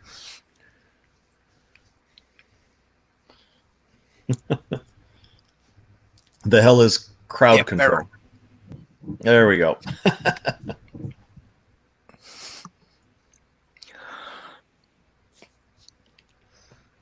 Guess somebody's going to have to put that into Urban Dictionary at some point. This is one of the beauties of being British. Now, if you make it a meme and put it on Twitter, get away it'll with get a there. lot of things. We can basically use the most horrendous words that will offend you lot, and yet you'll sit there and scratch your chins and think, was that an insult? Or was it not? Or as a backhanded compliment. Yeah. And you'll never know, because we're never going to share the secrets with you. Well, see, and for me, that generally doesn't work for anyone, because unless you make it something very specific and personal, I'm generally not offended by anything. Yeah, same for me. I don't understand how people can get offended by a word. It makes no sense to me at all. It happens a lot. A lot of people are easily offended by stuff. Yeah, and like Nigglebot says with the C word, in Australia, they generally use it for their chums. Yeah, exactly. I was saying this yesterday.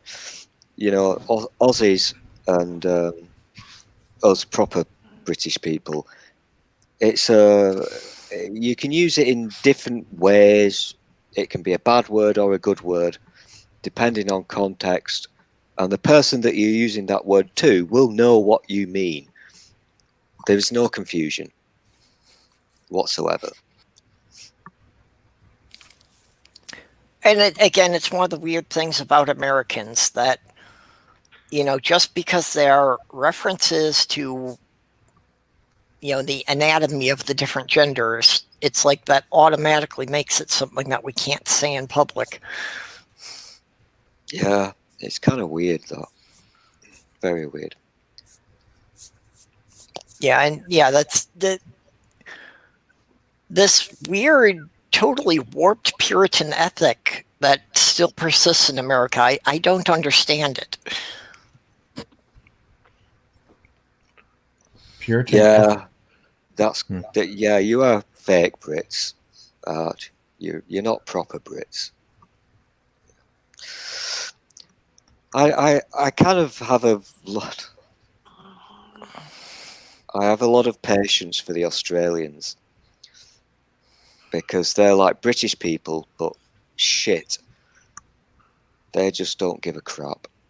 And I admire that. Because Australia was colonized by Britain's rejects. Yeah, exactly. It was all the people you kicked out of the country. That's what Australia is. Australia is just England's Texas. Oh no, that's not. No, that's not good. That's not nice. That's not nice at all. Australians are pretty fucking sexy. They really are. They're not dickheads. They're not dickheads like Texans. No, but no. I think you're going more negative, the negative connotations of being Texan than what I was meant to imply. Oh, are there positives? Well, like like take out the racism and the sexism and look at the barbecuing hot place. Oh, I get you. Okay. Like that's the what I was going for. It's I like the get kind you. of like the Yeah. country folk, but not the not the super bad country folk. I'm with you. Yeah, Yeah, and Doorknob Head here is making a good point. That's like sometimes just because you use words properly, some people still have such negative connotations attached to it, they're winding up censoring them.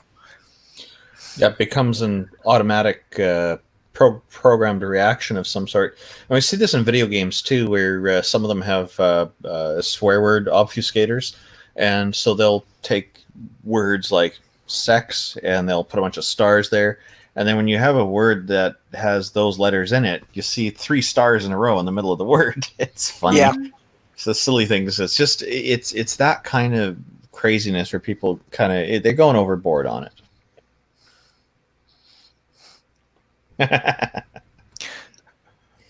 Yep.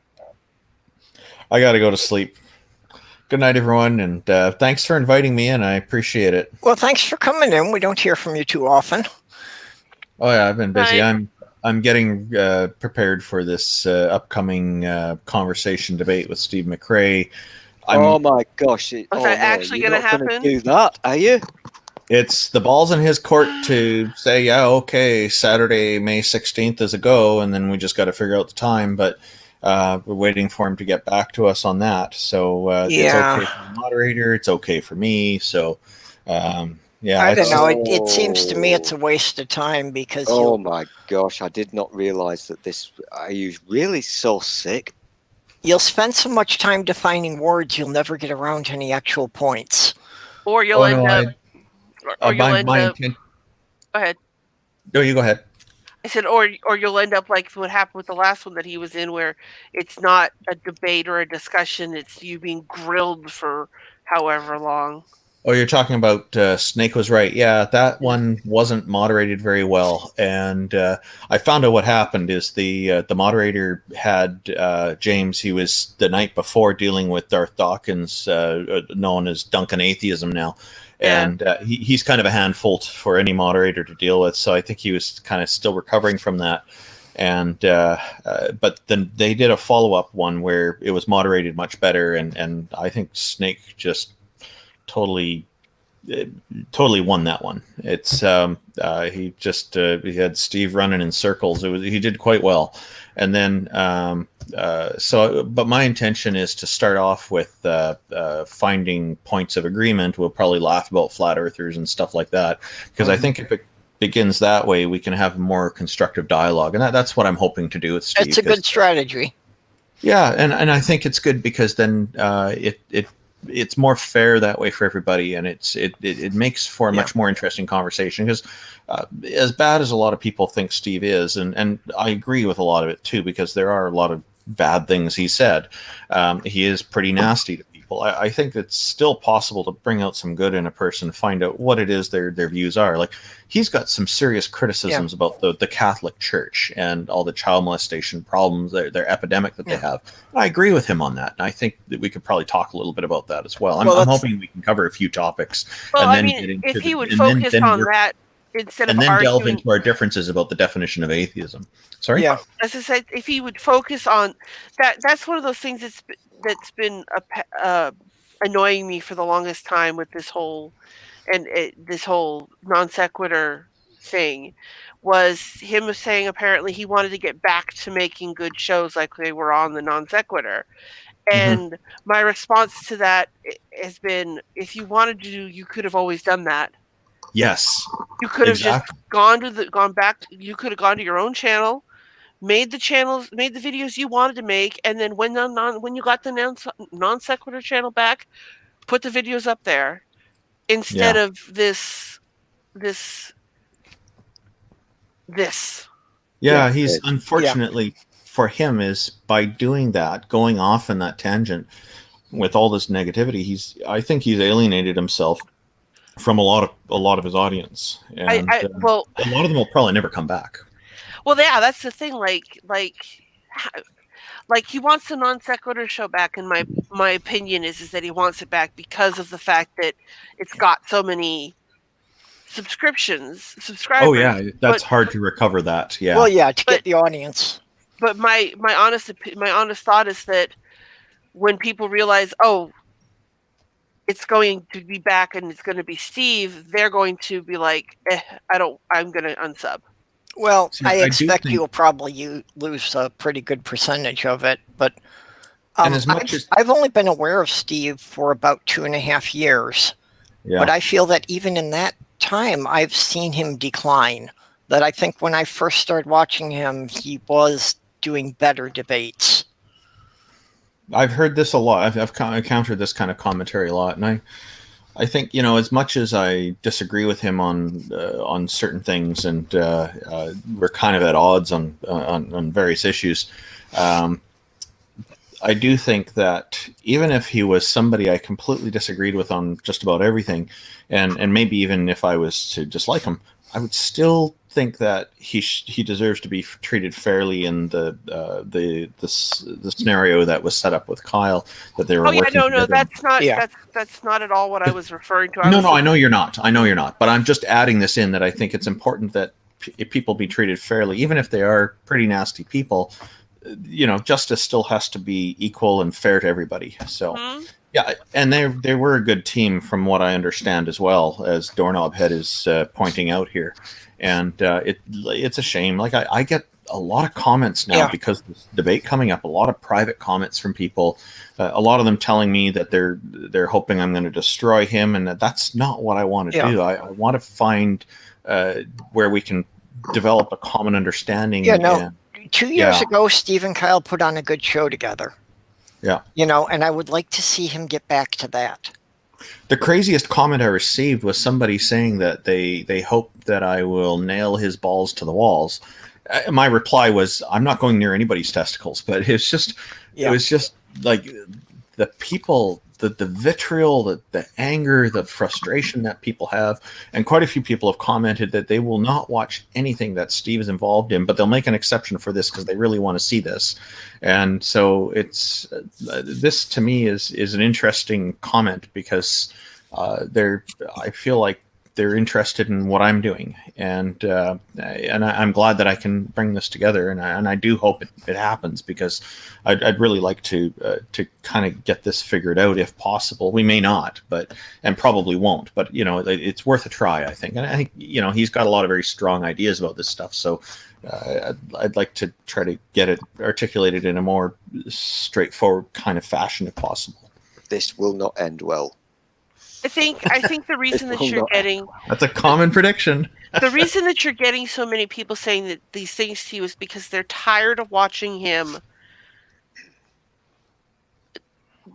do these debates and do these discussions and like basically avoid actually. It's hard to articulate from my point of view, because I've actually not watched a lot of things, but like I've interacted with him a little bit on Twitter. You know, he called me out on one of his streams when he said, when something was said about something or other. I think I remember that. Yeah. I'm like, I really don't know, because he was apparently he was replying to me on Twitter while his account was privated. So I like no idea what he was saying. Not that I really actually wanted to see. I was having a conversation with someone else, not him. Okay. But I think what you've got to remember is the word debate isn't what you think it might be anymore. It's basically now a wrestling match. It's my team versus their team. But well, it's always been like that. But this is why I always call it conversation/debate, because I want to have a mixture in there. You know, conversation is good. We all like that. But debate has now been bastardized, the very term. It's now become more combative. Yeah. The expectation. Well, the problem that I tend to have with conversations versus debates is steamrolling. Like you saw with with the other person. I'm sorry, what was his name that Steve just Snake was right. Yeah. Snake was right. You see one person or the other steamrolling the other person to the point where they're always on the defensive and they're never presenting anything. They're always responding. Whereas when you have a debate, you have your time, you have your time, you have your time, and you have your time, and you can get your stuff out. Well, A that was structured supposed to be debate. that was supposed to be a debate, but the Snake was one of those participants who really needs the moderator to make sure things are going fairly. And that moderator, James, normally he's good at this stuff, but James, this one where time was this debate at again? That was Modern Day Debate. Ah, okay. I actually don't watch much of modern day debates. I don't know. I've been on there a few times, and I quite enjoy it. It's been nice. I've met some nice people on there. I filled in for some people, other atheists who couldn't make it, and I was once with Deflating Atheism, another with a very nice gentleman from a young fellow from Philadelphia who wants to actually bring me on to another to a show that he's doing. He's a Christian, and he wants to have me on to talk about having really nice dialogue with people. And I said, yeah, sure. So we're going to be figuring out a date on that as well. So that's probably going to come up later this month. I'm hoping. So I'm delighted he wants to bring me in because I'm an atheist. He wants to bring me on to do this for his Christian audience. It's great. Can I just interrupt briefly? I'm keeping notes here, and I've now tallied 4 boots. I've heard you say boot 4 times. Dornoff had made a good point about, formal and informal debates are different animals. And they absolutely are. Yeah. I think part of it is that distinction has kind of gotten pretty much wiped out. And I see too much of debates being that, people are scoring and reviewing them about who won. Yeah. Exactly. And a debate really shouldn't be about who won or lost. It should be an exchange of ideas. Yes, but you see on to me, a formal debate, you're in front of an audience. You have formalized rules that are you're taking a poll of the audience before and after, and see how many people change their minds, that kind of thing, and just see how many people change their minds. A lot of people will oversimplify that and turn that into who won, and it's more about seeing how the arguments were able to people are able to persuade people. This whole idea of structured debates, as you just said, where the audience gets to choose who's won and what have you. Because to be able to have a debate in the correct sense of the word, which I would call conversation, to do that, you've got to the person that you are debating with has to be honest. And quite often they are not in a structured debate. And so let's bring up the low-hanging fruit, Bill Nye and Idiot, whichever one it was. Ken Ham, yeah. That achieves nothing. All the people like Ken Ham think he won, quote, because they ish gallop and they just don't play fairly. Yeah, see, Bill Nye went in there with a very serious attitude, and he was ready to do that. But Bill Nye also is good at presenting humor, and Ken Ham, of course, was just it was disappointing because I was expecting better, and it wasn't there. So, and I feel sorry for Bill Nye because he could do quite well if he carried on. Ham is basically a sideshow fucking clown. So he does this. It's what he's done all his life. He just shows up, says the words that he's learned over and over. He just repeats the same shit. And if you're an honest person, you can't actually counter that. You can't answer back. Yeah, well, I do think dishonest people can have debates too, and sometimes if there's 2 or more dishonest interlocutors, it can be quite entertaining. But definitely the honest ones, people going in with an honest approach are probably, it's going to turn into a more interesting and educational kind of exchange. Well, and specifically with the Bill Nye Ken Ham debate, the people are saying Ken Ham won, but there's a little extra piece of that to me says that our community really won that, because ask Holy Kool-Aid how he got started. And he will specifically say that debate is what made him become an atheist activist. And, how many things, Holy Kool-Aid started the Faithless Forum, and how much Nothing. else has he got started in this community? So it's like, that was a big win on this side. Yeah, he's really good. I like him. I've chatted with him a few times on Neil's after parties, and Yeah, I was in one Neil's after parties with him. oh yeah, he's just so nice to talk to. Yeah, he's a very sensible guy. It blows my mind away to realize that he's only been doing it. He's only been at it for that long.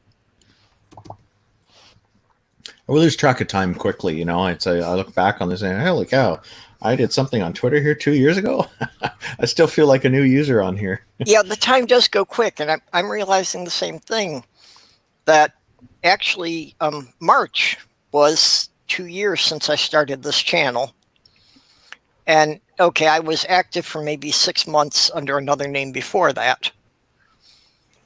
But I'm realizing it seems like there was a whole bunch of us that all started about the same time, about spring 2 years ago. Well, I think the reason you're seeing a lot of that is because that's about when Google Plus shut down. And so people moved to other platforms, and there's quite a number who went to Twitter, others who went to Facebook, others who went somewhere else. And because Google Plus had some pretty big atheism communities on them. And it was a really great social network, and unfortunately got shut down, as I understand, due to I had followed a couple of groups on there, but I wasn't aware of any of the atheist groups there. Yeah, there's actually some of the groups were massive, and the atheist groups don't even compare to these ones. Like there's the photography group that had, I think, over 100 million members in it, and there was a joke community that had over 20 million members. Yeah, it was just, you look at the photography group with all those members in it, it's just insane. The screen just doesn't stop scrolling. It's constantly new pictures showing up, and it's just a steady stream of them. People are just posting all the photography in there, and it's just amazing. And when I was on Facebook, I didn't see groups that were nearly that big. In Google Plus, they called them communities, which was actually a good name for them rather than groups, I think. But it's the same idea, and Facebook seems to be more kind of split up and spread out, and not people don't seem to be able to find the groups as easily on Facebook, whereas Google Plus, they put them right there front and center for you. Well, and that really got people connected well. So Facebook does not have any usable search features. Yeah, Google always had that, and even in Google Plus, it was there. You could search and all sorts of. You can't go on Facebook looking for a subject and expect to find groups. Yeah, I noticed that when I was on it. They've disabled my account based on false accusations, which I suspect may have come from a bunch of angry anti-vaxxers who were just mad as heck at me because I had posted an article from Scientific American or something. Yeah, I'd seen you talking about that. Yeah, about how vaccines work. Yeah, and it's just they got so offended by it, and then it was shortly after that my account got disabled. So I contacted Facebook appeals department, and they basically told me to go to hell and never come back.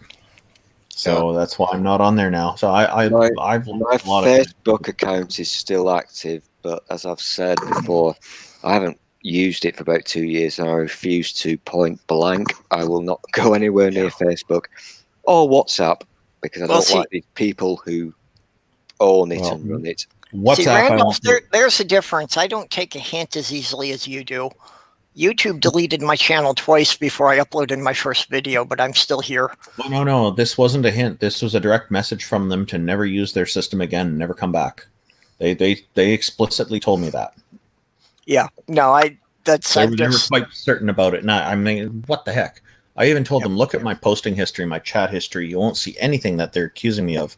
And they didn't even bother. They wrote back so quickly, just F off. So I feel like, this is quite disappointing. And Facebook has such a big influence in the world. Yeah, I know it's a private system, but with being such a major popular system, you'd think that they would be more concerned about protecting their reputation for connecting people instead of excluding people. So I don't see it as inclusive anymore. I see it as something that excludes people and divides the world. Yeah, Fair. somebody had done a video that related to that Google. just in the last couple of days. I'm thinking it might have been memes of destruction. But yeah, somebody was talking about these platforms like Facebook and YouTube, that the protections that they're getting under copyright laws really should not apply to the platforms, because now they're acting as publishers rather than platforms if they're censoring content. Yeah, it's a murky area because this is still quite new in the legal industry, and that might be a good one for Nate Brody to cover, because he's quite smart with this stuff, and he'd probably be able to provide some interesting insights on it. And it is tough because if a company that's hosting the content, I know a bit about intellectual property law. I'm not an expert, but I started learning before I was 12, as I was interested in it as I was a kid. I had some unusual interests. But you see, they're presenting the content. And think about this. If you produced some art or a photograph that was amazing and you post it out there on your website for somebody to use, and you've got a client, you ended up getting a client, a magazine that paid you a bunch of money for it, and you're available to license it out to somebody else. That's your right to do that as a copyright owner, an intellectual property holder. And so somebody comes along, copies it off your webpage, ignores the copyright notice, posts it up on YouTube or Facebook or Twitter or something. And then you've got, they get a copyright strike because you say, hey, that person is using that without permission. What's the right thing to do? The right thing to happen is for that network to take that down, because if they don't, then they should be paying you a license fee, and because they're the ones that are hosting it and producing it. But if they, and this is why they have these kind of legal agreements and stuff. And I think this is why they mostly strike it off right away, because if there's a copyright strike, then they don't have a legal liability issue, and they don't want to end up having to pay all these fees for all this kind of stuff. So it's it's about not getting sued, I think, is a lot of it. So that's exactly what it is, because if they just say piss off, then they don't have to deal with the consequences or the financial burden or whatever. And copyright law is such a murky bugger when you're talking about well, in the UK media. It's a mess. In Canada it's pretty clear and straightforward here, but I know in the UK I'm still actually feeling physical pain from last night on my stream. I got a copyright fucking bollocking from Twitter because of what I did during my live stream. And I don't do bad things. I don't break laws or anything. What did you do? I'm not totally sure because I was drunk, but okay. I think I shared a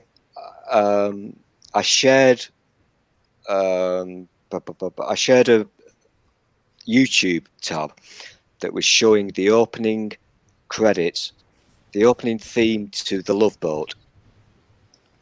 So there was no music, it was just a screen, but alcohol was involved, so the other people in the stream, we also sang the theme to Love Boat very loudly. I don't know if that's what caused it, but when I went back into Twitter, I had a big fuck off warning saying, you've done a bad, click this if you agree that you've done a bad, otherwise you can't post again. So copyright is really fucking murky territory. Yeah. That's rough. So Twitter is enforcing it. You posted the video on Twitter, or? Oh, no. I was doing a live stream, so on Periscope. Okay, so it's on Periscope, and Twitter is giving you the notice? Yeah, because Periscope is Twitter. Basically, if you... Oh, okay, so the same company, so they're just...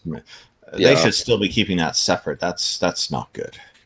It's very not good. So I've actually got one official copyright strike on my Twitter account You're allowed maybe, 3. Maybe you want to in the future pre-record the drunk stuff and then review Oh, it. no. This was not.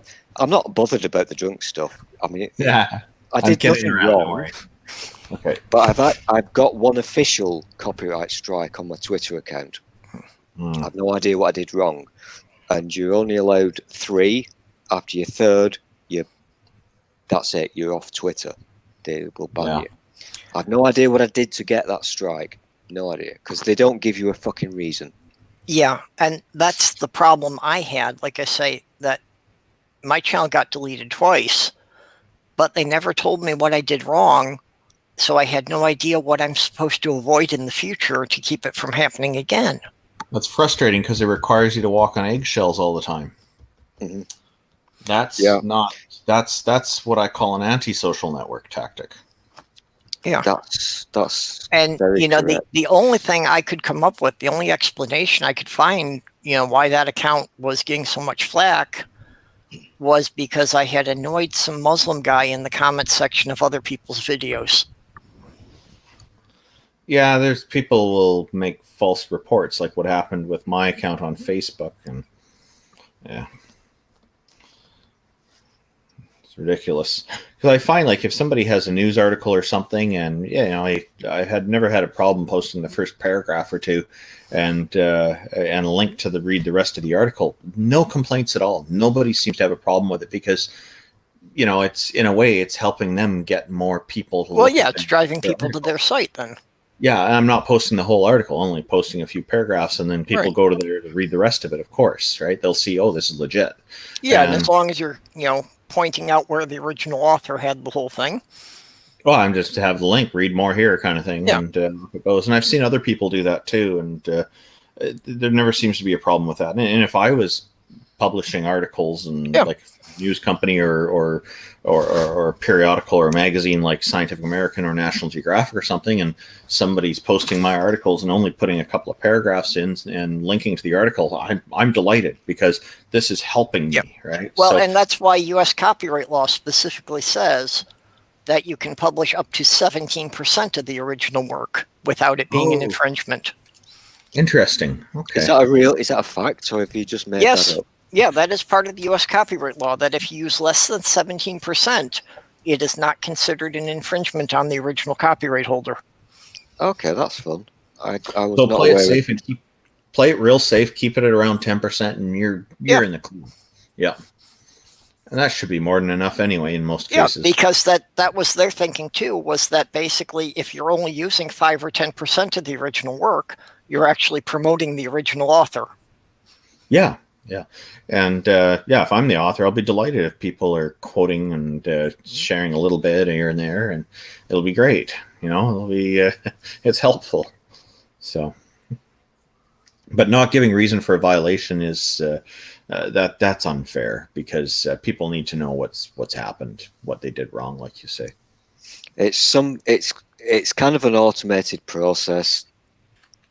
A lot of these things, especially if you've got music accidentally playing in the background, there is not a human being actually checking that you've done a bad thing. It's kind of AI stuff, scary stuff, and you just automatically get a bollocking. How do you know it's AI? Oh, I know. I think it's common knowledge. Do you not think? I thought everybody knew this. I don't know.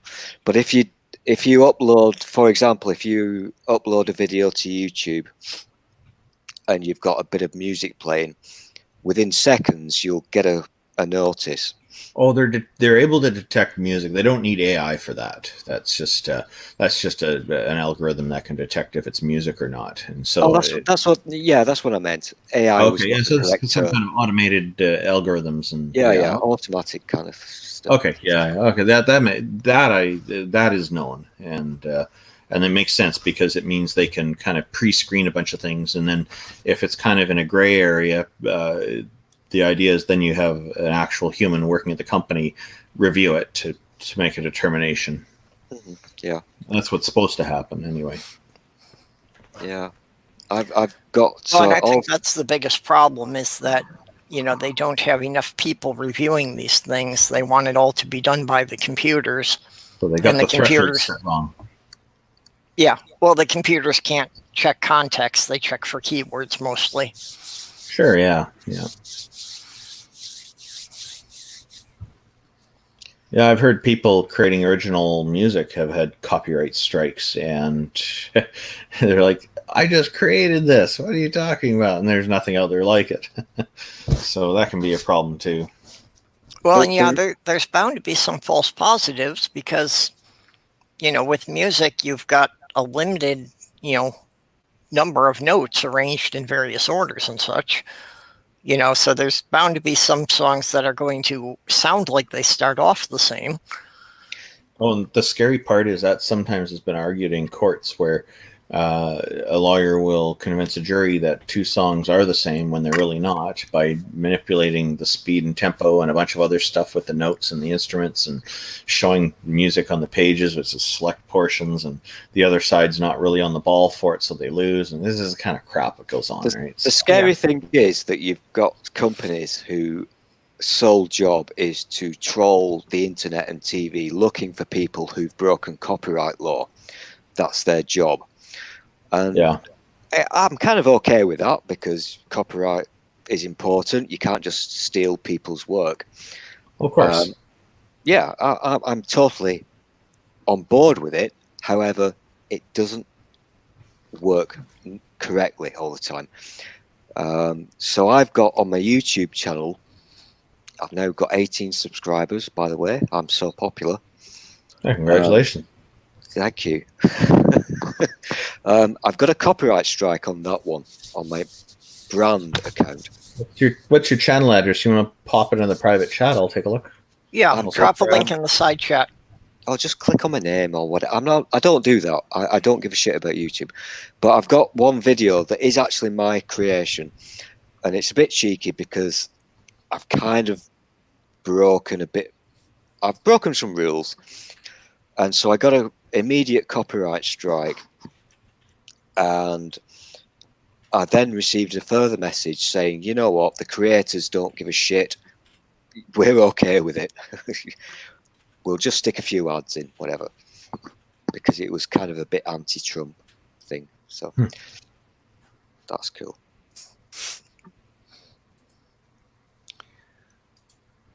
Okay, well, I think this is a good point here to wind this down. We've been going almost 3.5 hours here. Oh my God, I've really got to stop doing this. Well, yep, Dave came in, so now I have to shut it down. Oh, that's a good, always a good thing to do. I'm not allowed to continue the stream for more than 3 minutes after Dave shows up. Yeah, when Dave enters the building, I think it's a good time. All right, you're up to 20 subscribers now. I saw you're at 19 and I subscribed. Critical 20? Your link. Oh my God, I'm so fucking popular. I came up to 98. I've been working at it for a while, and so I'm not out there asking people to subscribe, but and people tell me I should. But Dave dropped your link in the side chat there. And okay, see, YouTube has done this again. I know I was subscribed to you before, but now it's saying I'm not. Oh no, I've just actually got a notification on my MacBook. Well, I just went and redid it, but it's like, I know I subscribed to you months ago. Well, I've just seen a real life notification on my MacBook. It says new subscriber. Yeah. Purple rhymes with orange. Well, I went to the link Dave dropped just to see how many subscribers you had, and it was telling me I wasn't subscribed. So yeah. Can we now stop talking about my YouTube channel because I really don't give a shit about it? Okay. I also how noble of you. I just don't like it. I dropped a link in the side chat there. We're trying to get enough money together to get Nacho Witness a new hard drive. So if anybody has a couple extra bucks they can spare for that, I dropped a PayPal link for that. That's great. And he wants to remain anonymous, so Nirvardia and I are collecting the money for him. She'll give him the money after we get it all together.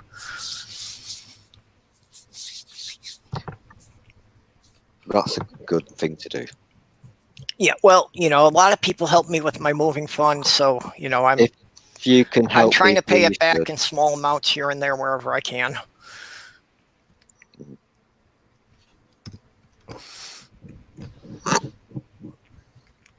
Okay, so Randolph, other than the pending thing with Steve McRae, have you Oh, got I can't believe anything he's else going coming to up? do that.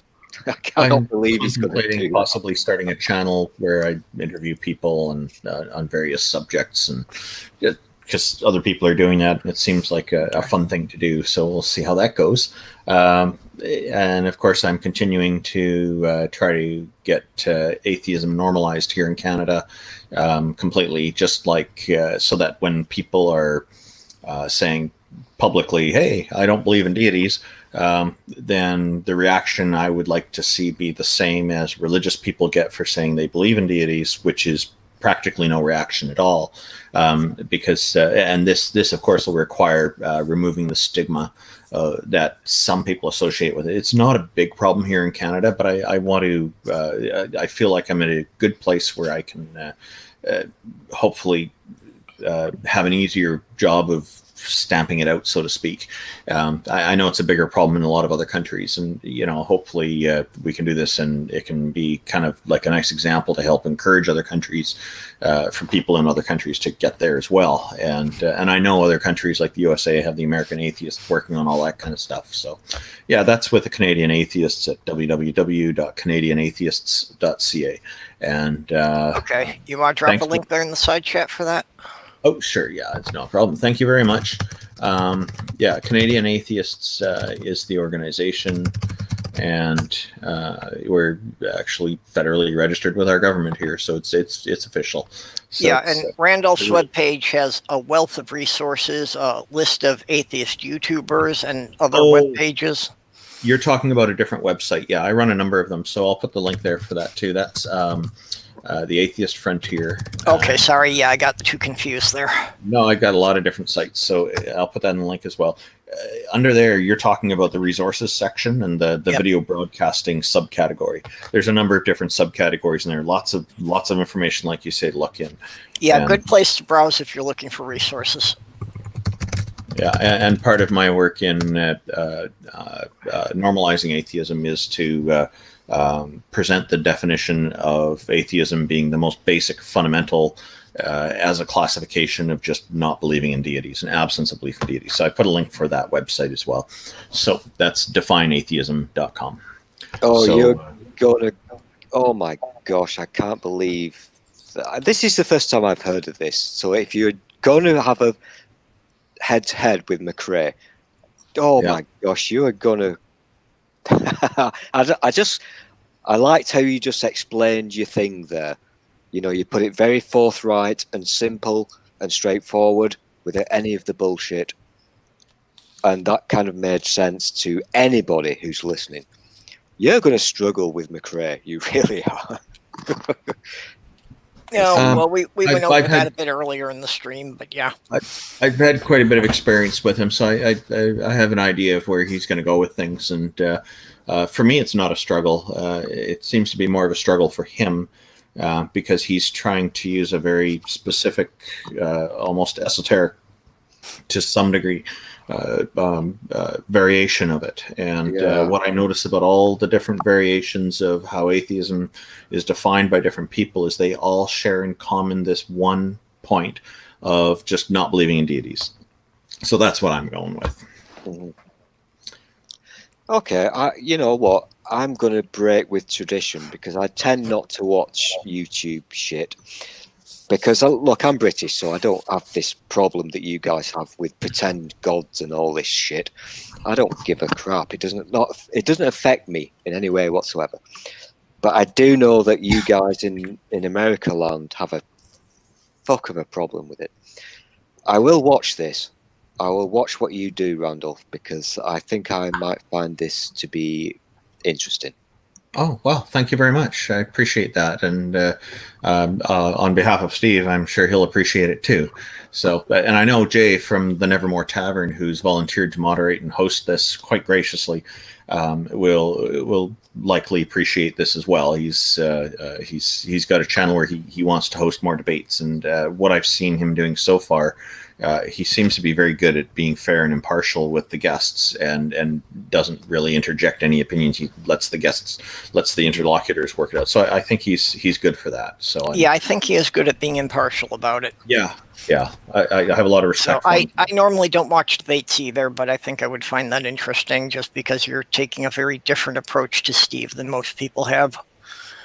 Well, thank you. I'm trying to take what I think is a really good approach to use, and Well, and that's why I think it's more likely to render a productive conversation.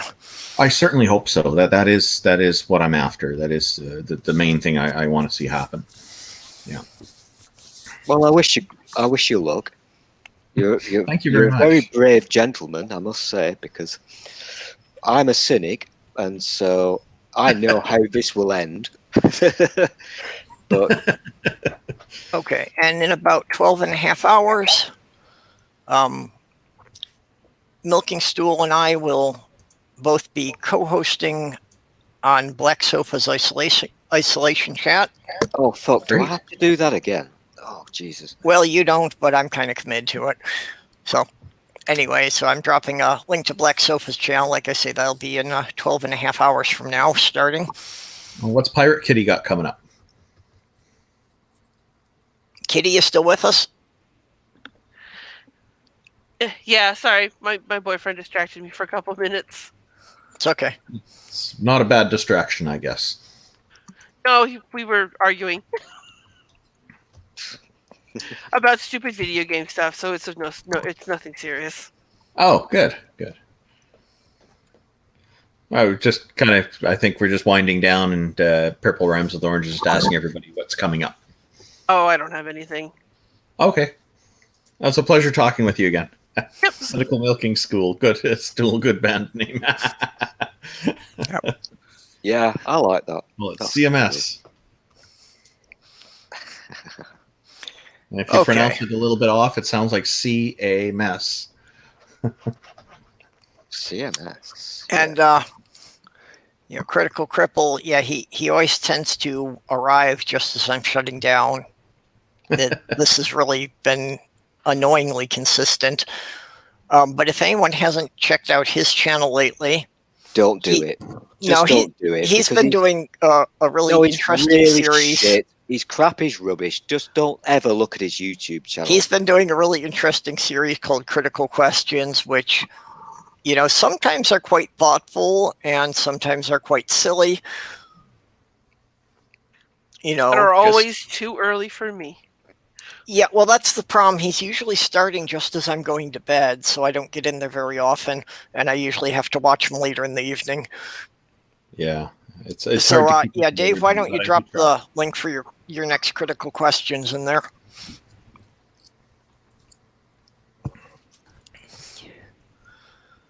Doorknob Head's noting that he loves the classification angle, and I really like it too because I don't see it as a position. Like I think it's normal not to believe things, and when you don't believe things, you're not taking a position that you believe something exists or believe that something doesn't exist. So, because of that, you have you're somebody else coming along trying to manipulate doesn't have some way of pushing a burden of proof on you if you haven't made a claim or an assessment.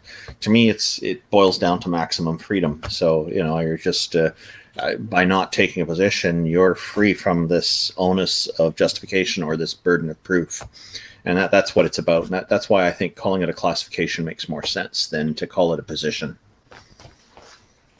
Yeah, that made sense to me. That made I still total sense. think the whole discussion is a category error, but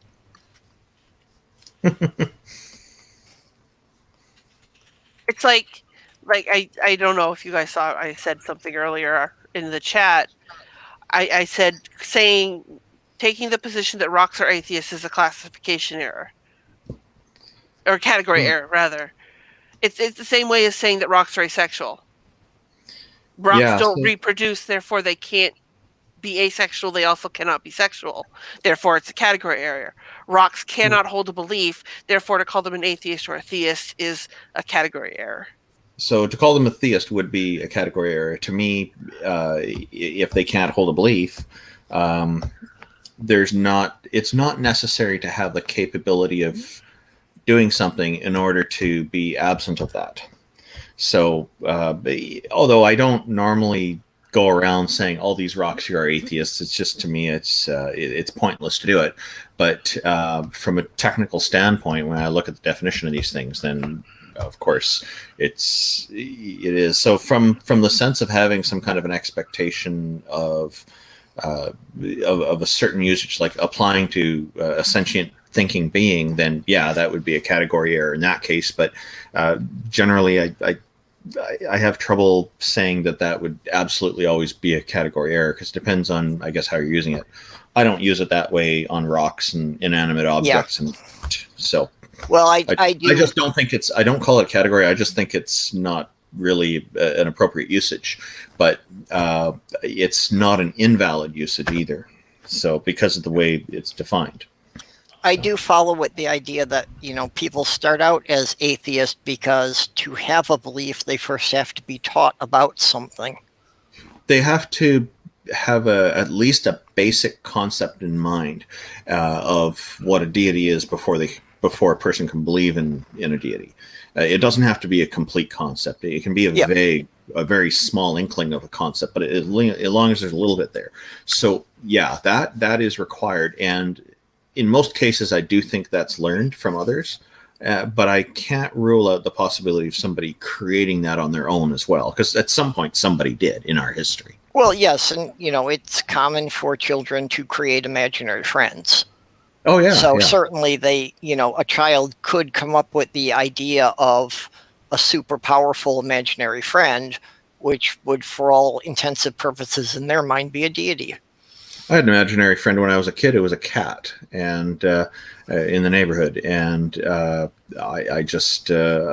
think back on it. Yeah, I imagined this. I don't know why I did, but I believed it was there. And then it didn't last very long, but it was there for probably a couple of weeks of my life. And I even had a name for the cat, but it was it didn't have any superpowers or anything. It was just just there. So. Well, I expect that as a kid, if you wanted one and your parents wouldn't let you have one, you just we had lots of cats. Simulate the experience. My mom picked up stray cats and brought them in, and they became healthy parts of the family.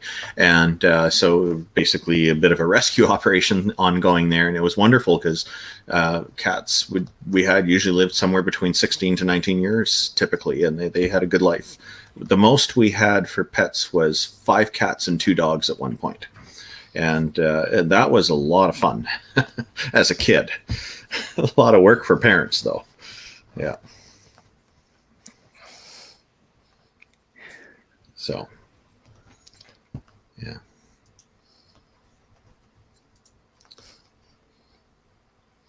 Okay, and with that from Doorknob Head, I think that we will end this here.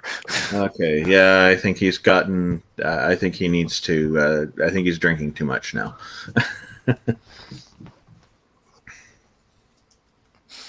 Okay, so thanks everybody for coming, hanging out with us, kill a few hours of time while we're all stuck inside still.